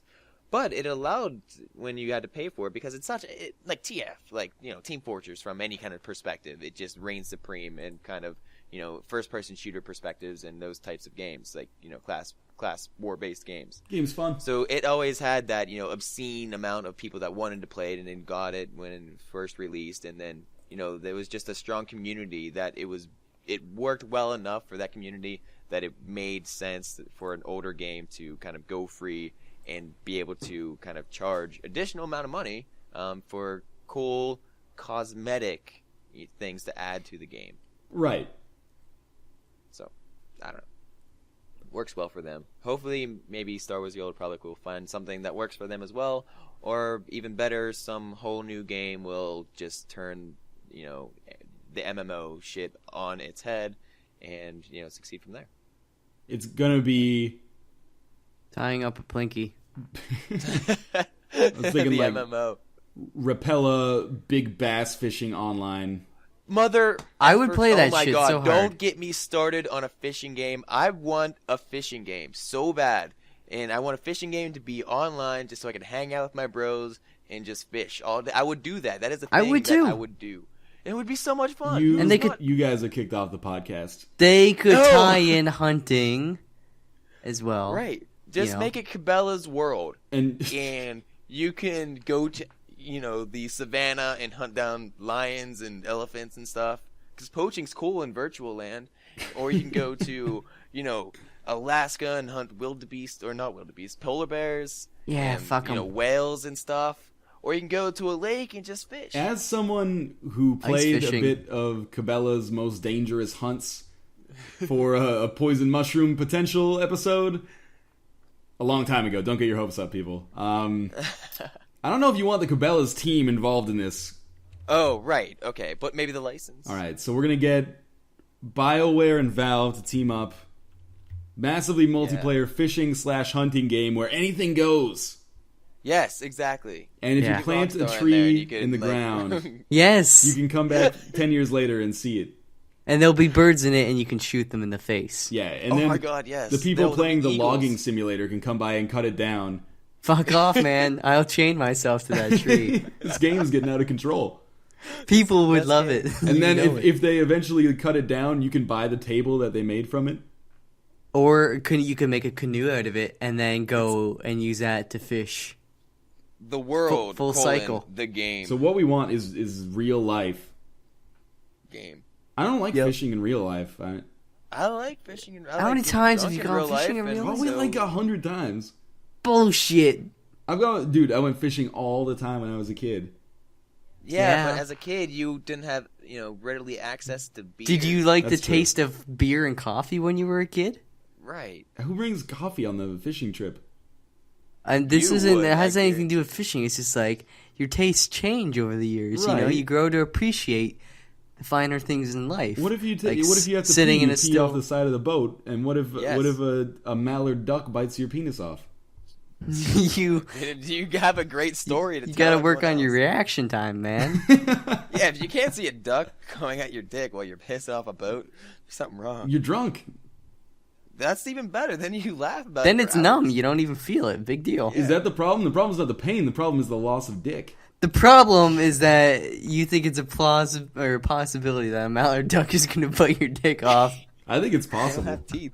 I mean, in all of the possible outcomes of things in the universe, yeah, it's probably kind of likely, actually. Well, I wrap my penis in breadcrumbs every day before I leave the house, Really? just to keep it dry. Wrap mine in fruit by the foot. Oh, nice. The exact opposite. You wanted to get real sticky. Yep. Mine in Mike Fox. Yeah, nice. Yeah. How does the fruit by the okay. foot taste? It's pretty good. You guys like fruit by the foot or fruit roll-ups? Fruit Wait. by the foot. Yeah. Fruit by the foot I is found the long one. No. yeah. Hence by No. the foot. In Canada, it's called fruit by the meter. No, it's not. He's right. It's not. No, it's fruit by the 3 feet 10 centimeters. Fruit by the liter. No. It's like I want a that's what we call goddamn juice. liter cola. that's it. That's a lot of juice. One time I ate a fruit roll-up, the ones that are like more rectangular, and Yes. the ones with like the punch-out shapes, Yeah, and it was like sixth grade or something, and I ate the whole fruit roll-up, and it didn't dawn on me until like 2 hours later that when I was picking it out of my teeth that I ate it without taking the clear plastic layer off. Oh my god. You are a dumb That is man. how You're weird. plasticky fruit roll-up tastes. Well, that's it. I was gonna say it gets even with the plastic off. It's like very sticky and thick and plasticky. Why people shouldn't be feeding that to their kids? No, they shouldn't. That's Good, why get them, kids give them get some gushers. cavities all day long. Give them some gushers. Stop Get them eating used to the sensation of liquids exploding in their mouth. Yeah. Or you Yeah. just come in their mouths. Whoa! Ryan, Whoa. Ryan the pedophile. I didn't say I would do it. I said you should do it. Nah, I'm not gonna do it. Get another 9-year-old to do it then. Why would that's even worse? I think it's not as bad. What? Let's not have this debate. This is not. Star Wars: The Old Republic is free to play this fall. Is there... What else? What else we got going on here? I'm getting excited for. I watched a video for it. I know it's not coming out till September, but Dishonored. Have you guys seen? That's Bethesda. Yes. And I'm excited. New kind of IP, and I've just been craving some good sort of stealthy-ish games, and this has elements of stealth in it. Multiple paths of. I think if I started a ska band, I would call it Elements of Stealth. Why? Can't you just picture there's elements of stealth, and then like a fat bass hook comes in? And he's 12-year-old. I don't know. I'm not a ska, I would say. Or maybe like a an acid rock band, Yes. Yeah, maybe. Yes. or like a Red Hot Chili Peppers Post type. rock or something. Elements of stealth. New metal, Elements of Stealth. Nah, it's not. No, it's not yeah, really- I mean, it that does would- have a bite for new metal. It's elements with an X and a Z, and stealth with a Satan's head. Wait, where do you put an X in elements? It's the first letter. Exactly. It's a silent X. What is elements? Chelements. Of Chel. I like it. Market it. Someone make it. All right. I'll learn to play the bass. Yeah. Wait, so what was the game called? It's called Dishonored. It's like the big okay. advertising campaign on Giant Bomb right now. Right. But yeah, I saw a video for it a couple weeks back, and it looks pretty decent. Again, it's one of those games where, you know, you have your objective in each level or mission, and there's different ways to kind of enter buildings and stuff, and it ties in.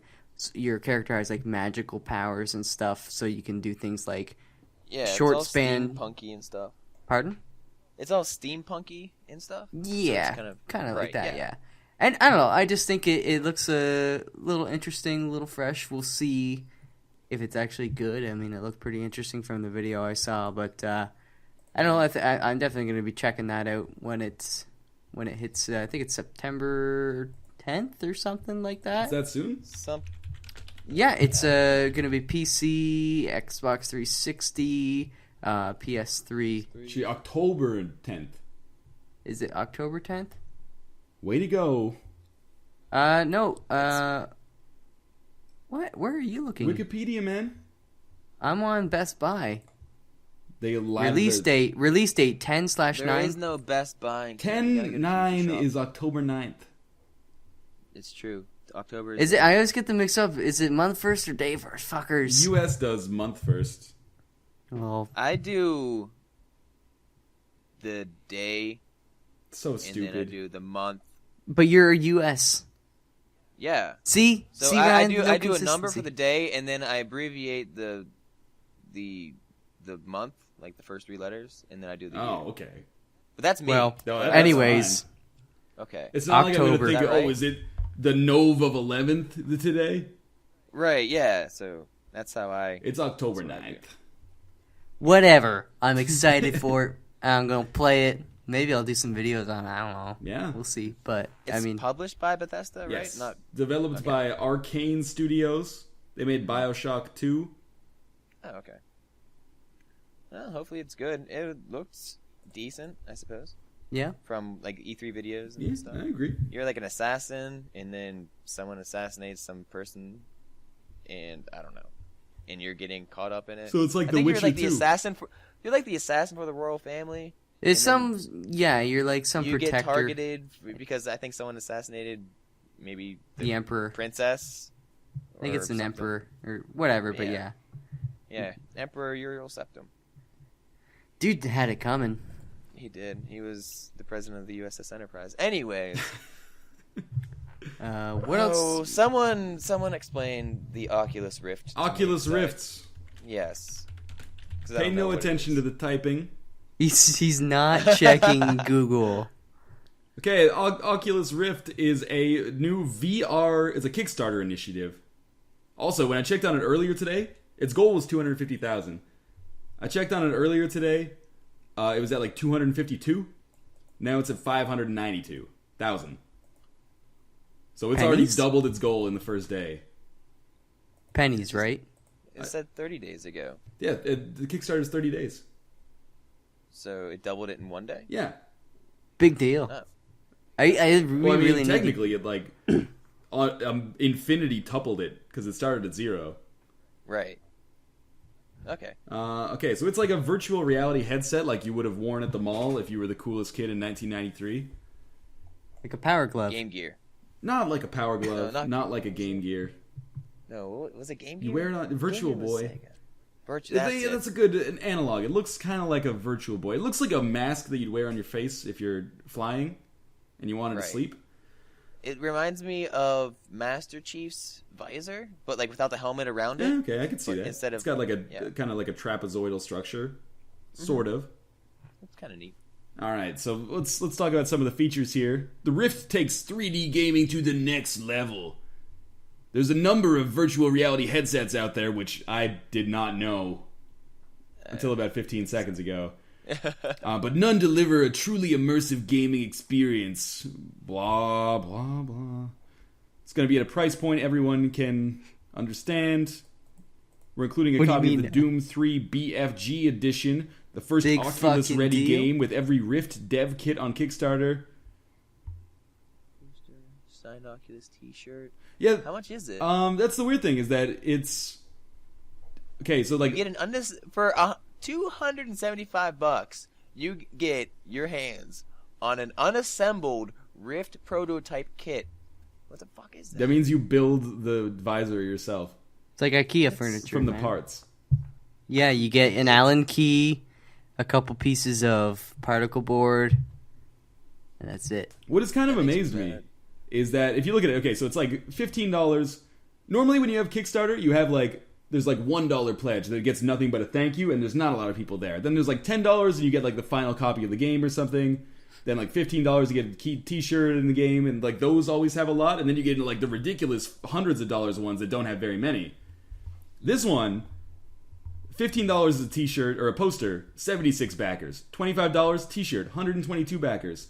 $35 t-shirt and poster, 59 backers. But then you go $300, 1,405 backers. That's where you get the early dev kit, not the assembled one, and the Doom 3 edition. So they actually will send you a dev kit of it along with Doom 3 BFG. $300. That's where the most backers are. That's crazy. It is. Wow. 106.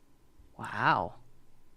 That's too much. Wow. And honestly, I had my like cursor or whatever, the screen up before the podcast started because I was hoping to talk about it. It jumped up from 1,350 to 1,406 in about an hour. Jesus. Yeah. So yeah, they're making money on this. I mean, this is kind of a cool idea, but they're saying it's going to be at a realistic price point for people when it comes out. So if I don't know, is $300 that realistic price point? If so, this strikes me as kind of like the Steel Battalion thing, where I'm probably not going to buy one. Right. Well, you should get. I might buy one. Let's. I think it would make for some funny videos. That's the newest. Right. The face cam was that's last year's thing, man. Next thing is going to be the Oculus Rift horror game Let's Plays. Your YouTube channel is going to predominantly be, you can only watch it if you have this Rift Oculus. I think that would be a great business decision. Right. You should. I mean, you could kind of do something similar with the Track IR right now. It's not really the same, but that's like this light that you attach to your head. It's usually for like flight sims, but it also works in some shooters like Arma 2. And then you put like a camera on the top of your monitor, and it follows your head movement. So for like a flight simulator, you could be like, oh, why is my wing gone? Oh, okay. Oh, because it's not there. I'm not very good. Yeah, you didn't see because we're not face camming the podcast, but I looked down to my right. Oh, okay. And it wasn't there. I looked to my left. Well, your left, my right, you know. I looked at Twitter. It wasn't there either. So Oculus Rift, I don't know how you guys feel about this. Having lived through the VR hype and then VR crash of the 90s. Yeah. No. I've always been a little skeptical. Well, I'm like everything that could potentially be good. I want to be good, but I have such low expectations of everything anymore. So, no, it's going to be poop, but I hope it's good. Yeah, okay. And then if it's good, then I'll buy it, maybe, if it catches on. Or it's cheap. Or if it's cheap. It's not Probably, yeah. cheap. So, yes. That's the other thing is yeah. how many games are going to support this? Not very Because long. the other thing is like... What does it do in terms of gameplay, though? Is it just a thing that wraps around your face and just showcases what would be a monitor? Yeah, and it's 3D as well.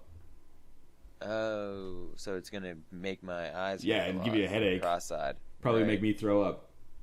Sure. Those videos are going to be a hit, though. Maybe it'll be kind of, maybe a Saw game, and then the only thing that you're in is just like in a vice grip, and so your head is kind of constantly getting smashed. So you get the pain from getting the headache. And Nice. This game, and it'll just be kind of. And like the really only good. way to win is to take off the Oculus Rift. Right. Also, who's going to buy something called the Oculus Rift? Me? Mom, I want an Oculus Rift for Christmas. Yeah. Maybe it'll work. I don't know. Maybe I'm just an asshole. She'll come home with a virtual boy. Or some like... The man at GameStop told me that you should try this one out first. I bought the Virtual Boy in its entire library for $8. It's a good deal. That's a good Well, deal. there's only like 13 games for it. Yeah. Still. How, All right, fine. Probably can't. I'd do it. I would $8. too. $8. Oculus Rift. Mm-hmm. Rift Good could be the stuff. closest we've come to Star Trek's holodeck, says GameSpy. How does that make Oh. sense? Yeah, it doesn't really. It's gonna be able to teleport me places, or what? That's not what the holodeck is, you ding dong. That's the What's the the holodeck? transfer deck. Exactly. The holodeck's where you're I'm like, about to hey put my hollow Scotty, dick in your ass. make a bunch of ladies for me to sleep with virtually. I can't wait for that day. You Okay. Yeah, okay, Neat. cool. That'd be fun. No. So, Oculus Rift. is there anything else that you guys want to talk about in news? I could say something if we wanted to keep this gravy train Have going. you guys heard about the Oculus Rift? It's truly immersive virtual reality headset. Okay, I haven't really read about this too much, but Valve hates Windows 8. Yeah, I saw that. Gabe Newell said Windows 8 was like a catastrophe for gaming. Yeah. So that's neat. That sucks. Oh well. You can now play Spelunky in your browser. I saw that. The That's freeware HTML5. version of Spelunky. Yeah, it's kind of cool. It's neat. I mean, the game like is like a 37 megabyte download, but if you want to play it at work or something, go for it. Well, because some work computers have permissions that don't let you allow you to download any or install any software and shit. But Probably for good reason, Yeah. but we're bypassing that and just letting them play games. man, Hey, you we can- don't want our people to be productive, so we're gonna block a bunch of this shit that they download. Hey, man, a happy employee is a productive one. Yeah, that's true. It's not true. Sometimes it's true. It's okay. Okay. Sometimes it is, not all the time. Sometimes I run. Sometimes I hide, Sometimes Sometimes I'm scared. I cry. but all I really want is to hold you. It's a tight. great song. It is good. I like it. I mean, Oh, I was if being you're ironic. gonna choose a Britney song, might as well. You should take that or Toxic. Dun dun dun dun dun dun dun dun wee doo doo doo doo. Yeah, see, you know. Don't act like you don't. Toxic's a good respect song. Britney. I like Toxic. Yeah, Sometimes isn't. it's. I know like the whole song. I'm not saying if it's good or not. Prove but it. I know it. No, I'm not gonna prove it. I'll prove it to you some other time. Alright, probably. I guarantee it. Next time, we get together, I'll serenade you. You guys want to talk about new releases? Yeah, let's talk Yeah. about some new releases. Then get to Yes. some questions. Yes. Okay. Releases. Awesome Knots is out on PC this week. Is it good? It's okay. You okay? Side Should I get scrolling it? MOBA like Dota. It's all right. The problem I played it on 360. The problem was that there was just not enough people playing it. Every game had like 2 people and 4 bots. Right. But maybe it'll find an audience on PC. It looks like a few of my friends have already bought it, so hopefully it catches on there. 'Cause, it's a decent game if you're into Dota, but you hate the fact that the Dota community is absolute garbage and immature pieces of trash. Is it as steep of a learning curve? Nah, as Dota? not even close. It's Oh, one of those okay. things where So I might enjoy when it. I jumped in after having played like 400 hours of Dota, I could easily figure out like the overarching strategies, and I think I was usually at like the top of the leaderboards. But I mean, that's because like every character in Awesome Knots was just basically a swap of a character in Dota, so I didn't have like any familiarity to get used to or anything. And there's only like 6 characters or something like that. But See, I like that. In Dota, there's just 2. It was just it punches you in the face if you don't know how many characters there are and like what they do. it's You inaccessible. just get I mean, I remember the first time I logged into Dota, it was just like, oh, the Learn tab is grayed out. I'm gonna Right. learn to play Dota. 600 hours later, emerging from my basement, it's summertime. Yeah, Awesome Knots is cool. It's $10. It's $10 on 360 if you're gonna, and it's on PSN as well. It might be free on PS3, but I don't know how many people are playing it. Get it on the PC probably if you're gonna get it on anything, and you haven't gotten it on anything yet. But you don't know what you're getting into. I got a video of it. Just YouTube search it or search my channel. Virus Named Tom came out today. You played I that. played that. It's a puzzle game. It's a lot like Pipe Dreams. Yes. If you guys remember that game. Yes. Yeah, you oh, gotta- I of course. played Got to get like a Played current to go from one section of the level to the end of the level. You're a tiny little robot. It's kind of cool. It's gonna be Oh. $10. It's $7.50 right now. You know how earlier I was talking about the like paintball being a game that's a waste of time because it's better. Well, Foosball 2012 Nuh-uh. Is that an on Xbox July Live indie game? 24th came out to Oh, PlayStation shit. Network. Foosball 2012. Yes. It's not coming to Steam?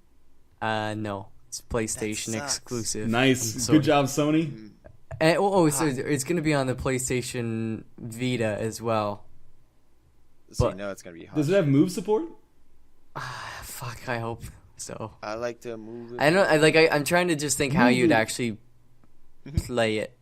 Like, maybe the left thumbstick or joystick would, like, shift left or right to the different rods or whatever. Yeah. And then the other joystick would, like, turn. That's what I'm thinking.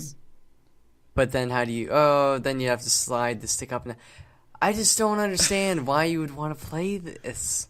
There's a really good drinking game associated with foosball. I wonder if it translates well to this. Is it called Boozball? No, it's called Foos Death. Wow, I didn't expect that. So what it is, you got 2 people and obviously 2 on a team. Or excuse me, there's 4 people altogether, 2 on a team. So, you know, when you score a goal, you have to chug your beer. Okay. But you can only chug it the time that it takes the person on the other team to get the ball out and put it back in play. It seems like you would just chug a beer, they'd score on you, they'd chug a beer, you'd score on them, they'd vice versa. No, because it doesn't always go that way. So if you just win, if you get if you score the most points first, I mean, it doesn't always go back and forth. I guess so. Then you pretty much just get fucked anyways, because when you win, you essentially lose because you just counted beers real quick. But that's my experience with foosball. Political Machine 2012 out on Steam, $10. Yeah. It's weird. It's actually $9.95 as opposed to $9.99. Right. It's not that weird, I guess. It must be American. MDK 2 HD. Oh shit! Oh fuck! Really? Are you kidding me? Yes, really. I fucking love MDK. MDK, yeah. MDK 2 is now re-released on Steam in HD. Ah, yes. $15.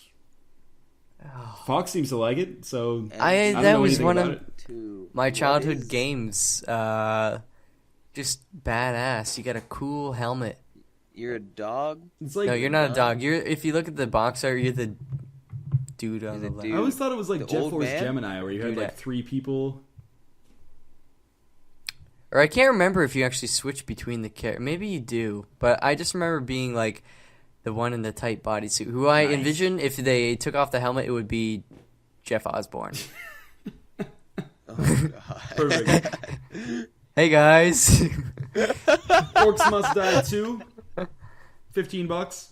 Wanderlust Rebirth, $7.50, about to be $10.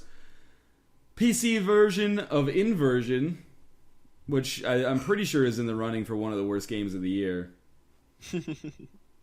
That's not funny, man. And that's somebody's life work right there, Smith. Resonance. Yeah, I know. That's kind of... I think that's it. Resonance is cool. We've talked about that a lot, though. What about this El Shaddai Ascension of the Metatron? It's pretty self-explanatory. Just read the title. Yeah. You ascend. Yeah, the Megatron.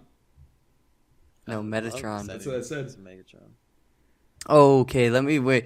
Is a third-person character action game developed by Ignition Entertainment, a newly formed Japanese studio, UTV, which involves Capcom and Clover Studio employees, blah, blah, blah. It was released August 16th.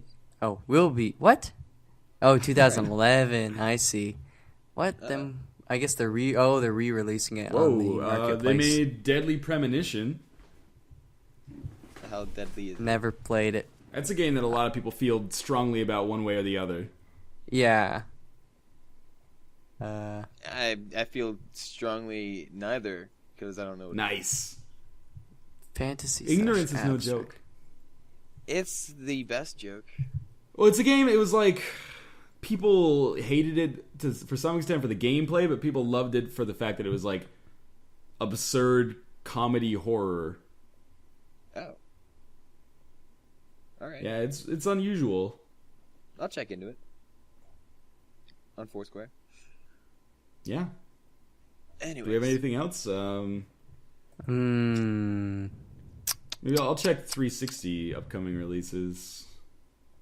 It's really depressing looking at these Summer of Arcade games on Metacritic and being like, Tony Hawk's Pro Skater HD 66, Racketeer 69, Deadlight 69. 69. 269s. Wait, what's Deadlight? 69. You got me. Was it? We said his Metacritic score earlier. I wonder if it was the same because we didn't make that joke earlier. It probably wasn't then. Okay, good. Oh yeah. Wait, did you mention the Expendables? I haven't, but the Expendables 2 is now out on PSN. Woo! Fox, you should. I might. get that, It's please. pretty good. Please. I might download it because it has Arnold, it has all the guys from the movie in it. I doubt the game Cause- does. Pardon? I doubt the game does. Oh, well, it's got Stallone. That doesn't. It's got Chuck Norris. That doesn't look He's like on Stallone. his ab climb. What does he have?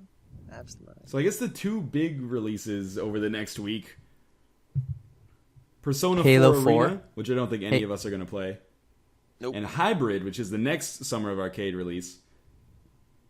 Squad-based You get- space shooter, first person.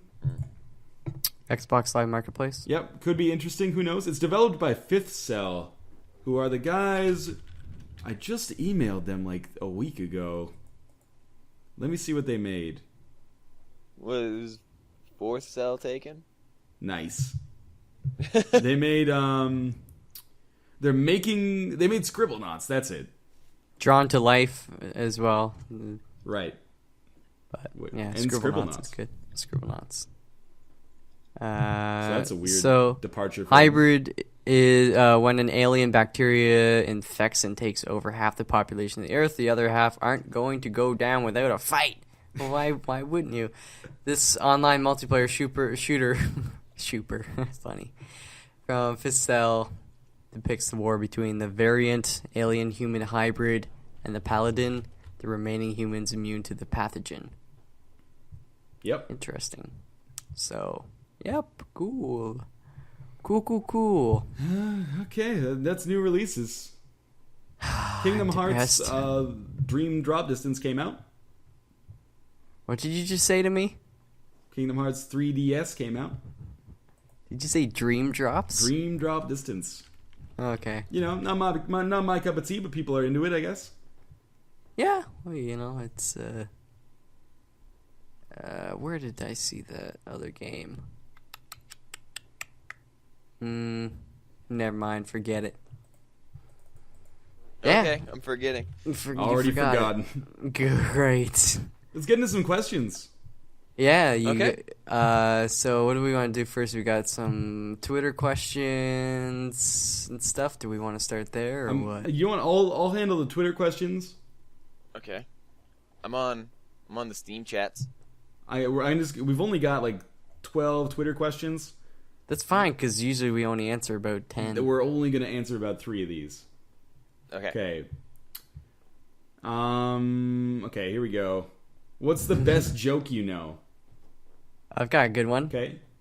Knock, knock. Who's there? Go fuck yourselves. That's pretty good. Josh, do you want to hear my joke? I want to. It's also a knock knock joke, but you have to start it. Mine is also a knock knock joke. So. Okay, mine's a knock knock joke, but you have to start it. Oh, knock Who's knock. there? Ryan. You got Gotcha. me. Okay. Ooh, that was a popular one on the weekend. That was... How about you? Oh, really? Yeah. Josh? So, knock Who's knock. there? I eat mop. I'm not Oh, saying come that. on. I'm not saying that. Don't do it. Mike I Fox. eat my poo. That was also said on the weekend somehow. Apparently, knock knock jokes are the best jokes you know. I've got one that's maybe borderline racist. It's not really racist. Yeah, it seems like the time and place for it. What do you call 2 Mexicans on a fire truck? That's not borderline racist. that is over the border racist. What do you call them? Jose and Jose B. Yeah. Get it? No, why don't you explain it? Come I don't on. get it. Because Like, why? what do you mean? Fire trucks have more than one hose. There's like, Entropy asks, do any of you ever get review copies of games, or do you buy them all? Also, how shiny is Ryan's head? first of all, Okay. very shiny because we stuck it in one of those bowling ball shiner things. You'd be amazed how much lifetime you can get out of those. One Yeah. shine, I can still see going the after 6 glare. months. Yep. I He can just see the doesn't glare shower. from here. He just like the grease builds up over time and just like Nice. yeah. I personally will. I sometimes I get stuff from people saying like, "Hey, do you want to look at my game or just check it out?" Which is kind of cool. I haven't really done that too much, but I haven't gotten into the mode of asking people for stuff. Usually just because I'm lazy and I'll be like, "Fuck it." I'd rather spend $5 than write a 2-sentence email. So, but Easy, I probably big wouldn't. shot. I probably wouldn't get too much stuff anyways. It's not like I'm really known. So, but you tell your story.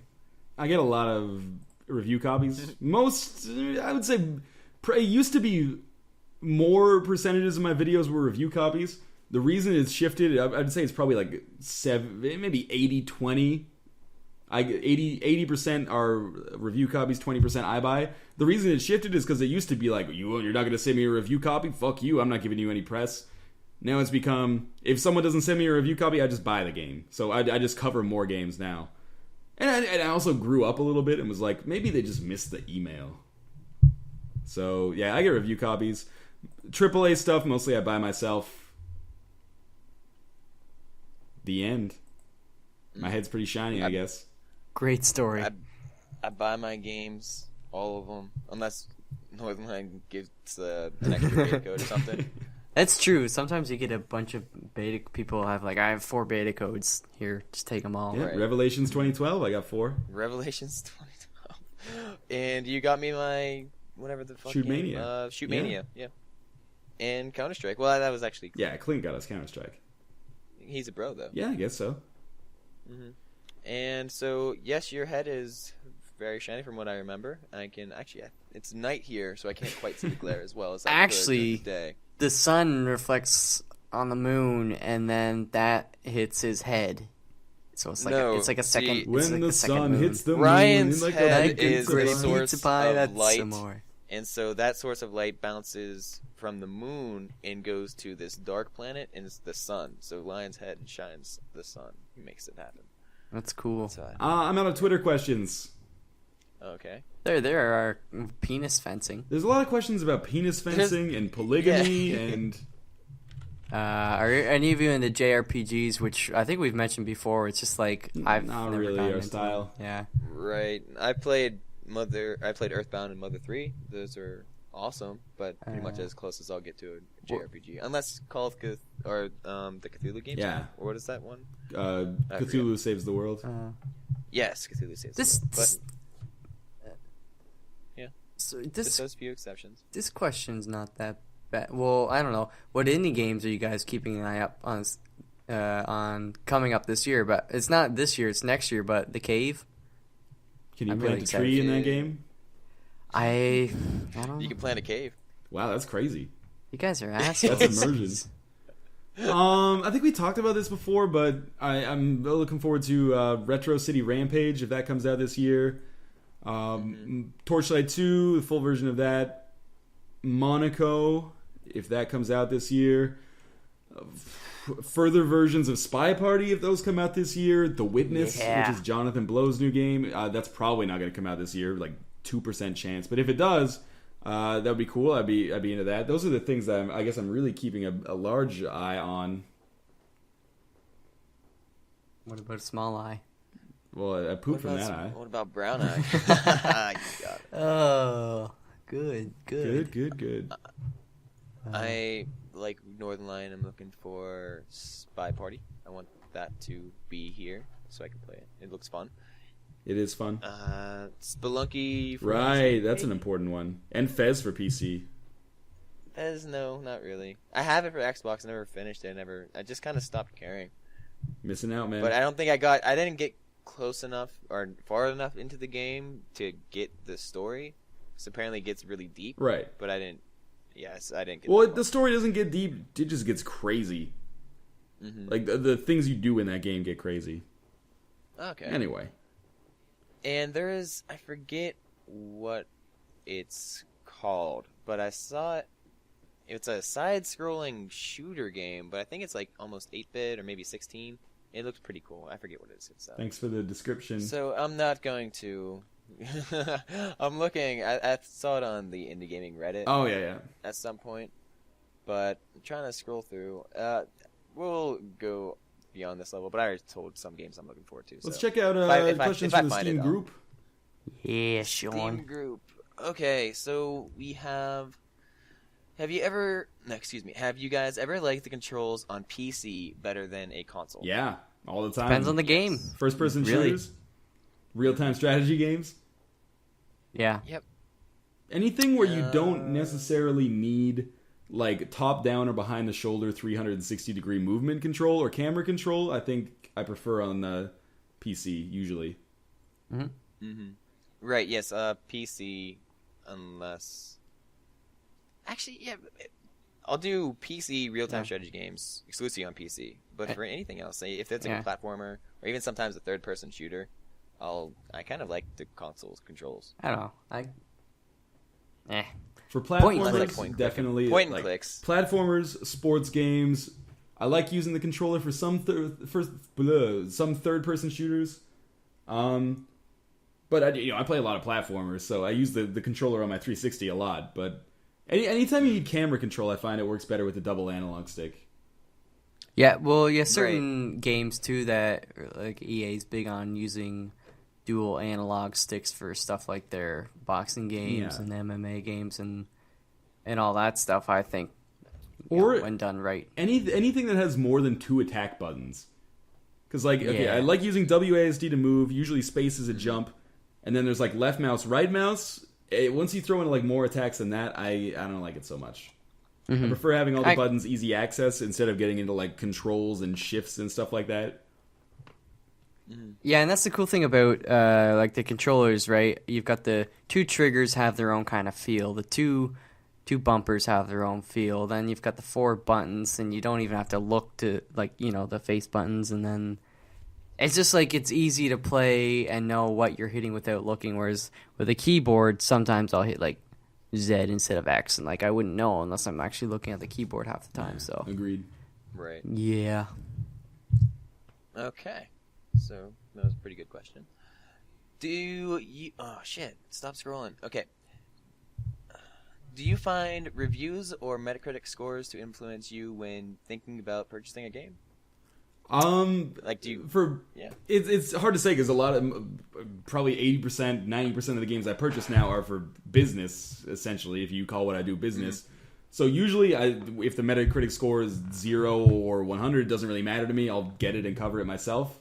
But they do influence me for like AAA stuff that I'm gonna get. Like if I saw a Metacritic score of like 65 for a game that I thought looked interesting, I probably would refrain from buying it for personal pleasure. Not necessarily because it's a waste of money, but it's probably gonna be like a waste of my time. Right. I haven't looked up a Metacritic or anything for a while now, just because there's not too many games that I buy just like on its own. Well, except like now, because now I have my channel, I'm just buying a bunch of stuff. But a lot of indie games I just want to try out I'll buy it blind a lot of the time just because I like supporting the developers. So hopefully that doesn't bite me in the ass. It hasn't yet, but yeah. But for AAA titles, I'll probably go just to get a feel for how it's played. But I like watching videos or kind of just getting in there myself and making my own decisions based on that.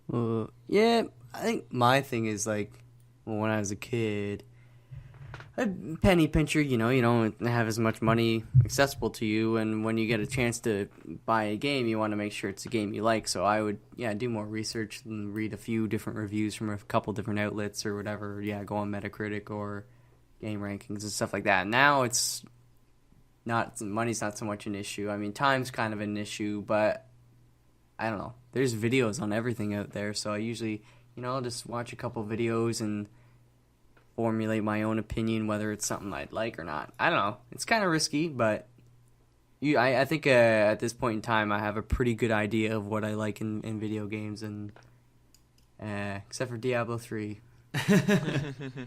So, but yeah. All right. Yeah. Cool, nice little spectrum. Yeah. Yeah. Okay, so Tedium has a question. Do you feel you avoid playing games on your own because it would be a good thing to record? Yes. Really? Yeah, I do not play Spelunky unless I'm recording it. Same for Isaac. Okay. I mean, one of the reasons behind that is that I usually record, like, if I have, like, let's say I wake up on, like, a Monday. I'm like, today's Spelunky day. I record, like, 6 Spelunky videos. So it's not like that night I'm like, I could really go over some more Spelunky right now. Usually I'm like, I'm kind of Spelunkied out. Right. That makes sense. I mean, for me, I record all the games that, I play for the most part. I mean, if I do, like, Tower Climb and Alan Wake, I'm not playing those games just, like, off camera unless I'm trying to, like, get ready for it, I suppose. Yeah. So, like, I'll do, like, a warm-up for Tower Climb and then start recording after that. But I play games and I don't record them just because I'm not sure if they would be good enough to record, or, like, I like playing a game just by myself and not having to, like, record that. So I do play those games. And, like, I just went through Arkham City and it was fantastic. It was one of the best games I played in a long time. I hope I mentioned that last podcast. I mentioned I played it. I picked that up in the Steam sale too. I got to start playing that. It's absolutely fantastic, and so I didn't record a single episode in that. I didn't do like a let's look at or anything. So maybe I don't know. I don't think that it would be the best game. It would actually probably be pretty interesting, but I don't feel a need to record myself playing every game. So I think I understood the question a little bit wrong. But actually, now that you mention it, like, but for let's look ats, usually I'll play like an hour or two of a game. Like off camera, just to kind of get my bearings for it, so I don't make a fool of myself when I actually record it. But I did play through Spec Ops and Max Payne 3 last week, off camera, because I was like, I did make one Let's Look at of Spec Ops, but I finished the whole game. I finished all of Max Payne, but I didn't do any coverage because I was like, these games are a little bit too old for me to really be doing something. It would sort of be a waste of my time, and also it's nice to have some times when I'm not talking during the day, where I can just like shut my mouth and let my throat heal. But I was like really stressed out playing those games. Like I was like, I gotta finish Spec Ops today so I can move on to Max Payne, so I could get Max Payne done and then start like working again. So I don't know. People are gonna take that the wrong way. Like, oh, this YouTube thing is like ruining his perception of games, which is not true. I still have a lot of fun with the games that I play recreationally, but I usually am only playing like one recreational game at a time, which would be like now I play Counter-Strike like probably 10 hours a week or something. Yeah. I personally, I don't know, kind of sucks because, I've got my job and then I like to spend most of my night, trying to record a couple of videos for stuff to upload to YouTube, and then by then I'm just like either frustrated from whatever I've been playing, or I'm just tired, or I got some other errands I need to do before I go to bed. So, I mean, yeah, sometimes I try and find time to play games on my own, especially, and, some just don't, I find, for me, wouldn't work so well as Let's Plays or things of that nature anyways, so, but I still want to play them, so. I guess it comes down to the game, really, and what all else I have going on, to be honest. Mm-hmm. Yeah. All right. Yeah. Good stuff. Yeah. I think this is more a logistic question, Okay. I suppose. But Marion says, do you guys ever plan on recording the podcast live for us all to hear? And so it'd be kind of hard to do that, wouldn't it? Well, right now it's impossible. Yeah. Right. But I mean, okay, here's the thing with recording it like live. We'd have to be we don't have the audio expertise, even if we lived or in like the same apartment or shared the same office or anything, to set up something with like either it would be like one microphone and we sit around a table. We'd have to make sure we were all like close enough to it that we could be heard right. And if someone naturally talks louder than someone else, it would be impossible to adjust in post-processing. Would we set up 3 mics and then like turn the sensitivity way down so nobody gets picked up on each other's microphones? I think like that would be logistically difficult, but I mean people do it all the time. yeah, that's the standard way of doing it, is, Right. getting a few So, high-quality mics. Yeah, but right now, I mean, it's just a distance thing. Distance and latency between times. I mean, and probably the quality of it too, since we're all like recording our separate, audio. Or do they mean I think no, they went it like live. just us streaming it live? Yes, us Not streaming like it live in the same room together. Oh, No, not in the same room. Not in the same room. Like, okay, so if we had, it's like if you're streaming like YouTube videos or something like that. Okay, well, So I don't know how that we would do that. I don't know if there's programs out there specifically for audio and also have a chat. I get that question a lot, but the reason I don't want to do that is because we already occasionally have situations where latency becomes an issue and maybe like we get a little garbled on each other's ends for a while. Obviously, it comes out in the wash because we all record our own audio, which is why we sound pretty clear for people on YouTube. But sometimes during our conversations, someone will get a little wonky for a little while. And if we added like the weight or the, I guess, bandwidth of streaming from one of our computers on top of that, that could be something that might not be for the best. Yeah, it's just, I don't, other than, you know, having live questions and it being in the moment, there's not too much to gain from it. I mean, the live interaction is kind of nice, but for all the extra technical hoops and hurdles and concerns, it's, yeah, I'd rather have just like a good quality audio file and all that stuff.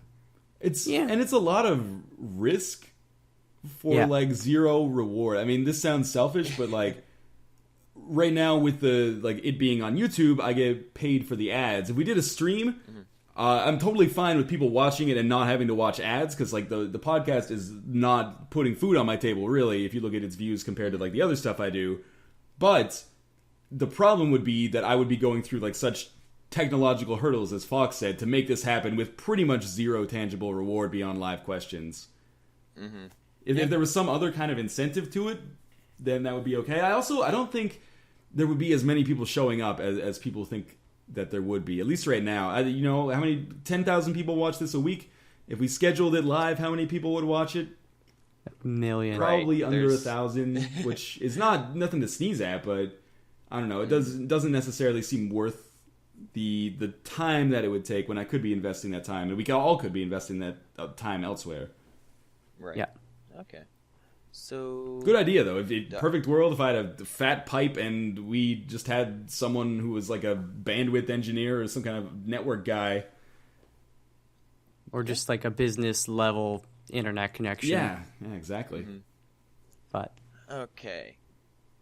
Dr. Davis wants to know, do you believe that publicity of tournaments and their players is good for gaming in general, or does it set up an unrealistic standard for new gamers and other bystanders? Esports are cool. Thumbs up.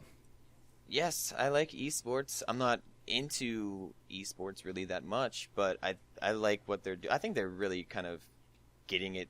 They're doing more for gaming than less, you know. So I don't think, I mean, obviously I was kind of dissuaded from Dota, but I have mad respect for everyone who is able to compete on that level.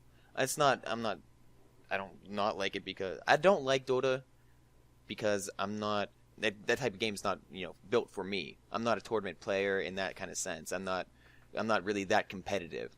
But for anyone who is competitive, yeah, hell yeah, play those games and get better at those games. Because if you have that competitive spirit, then you're going to want to play those games anyways. So. Agreed. Yeah, I'm all for esports. I think it's cool. One day I'll be in the Olympics. Yeah, totally. Mm-hmm. You'll be like that Equatorial Guinean swimmer who qualified because everyone else had a false start, and then he had to swim the 100-meter freestyle by himself, and it took him like 3 minutes. You can be that guy. Slow and steady, man. He actually lost in the finals. Like that's like unbelievably great, heartwarming story though. Mm-hmm. Like Rudy. Yeah. It would be like if Rudy shattered his arm just like on the pullback before he threw the ball. And then everybody else in the field got struck by lightning and he slowly crawled his way to a touchdown. Thumbs up if you cry every time. I cry all the time. I'm a strong, independent Equatorial Guinean swimmer who don't need no man. Is that the new Alanis Morissette song? No. You, I don't know. That's pretty good. Dude, there's this one dude, he's asking so many questions, but like a lot of them that are pretty good. But, let's see. One more question. Let's do one more. No, one more, yeah. I was only going to do one more. So, it's the final question.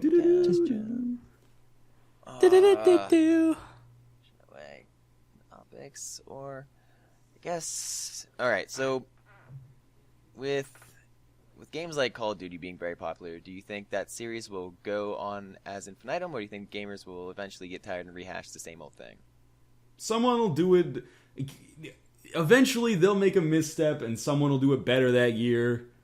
This is my take anyway. And then that franchise will fall to the wayside a little bit, and the other franchise will pick it up. And there's always this trade-off. Like what? Like I don't know. If they keep Medal releasing of a game Honor. every year, they're going to burn people out. It's going to become like Tony Hawk's Pro Skater did.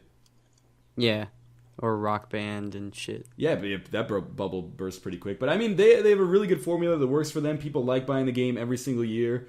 Every year that a game comes out, there's like a growing contingent of people who dislike it. But I thought that Modern Warfare 3 set like crazy sales as well.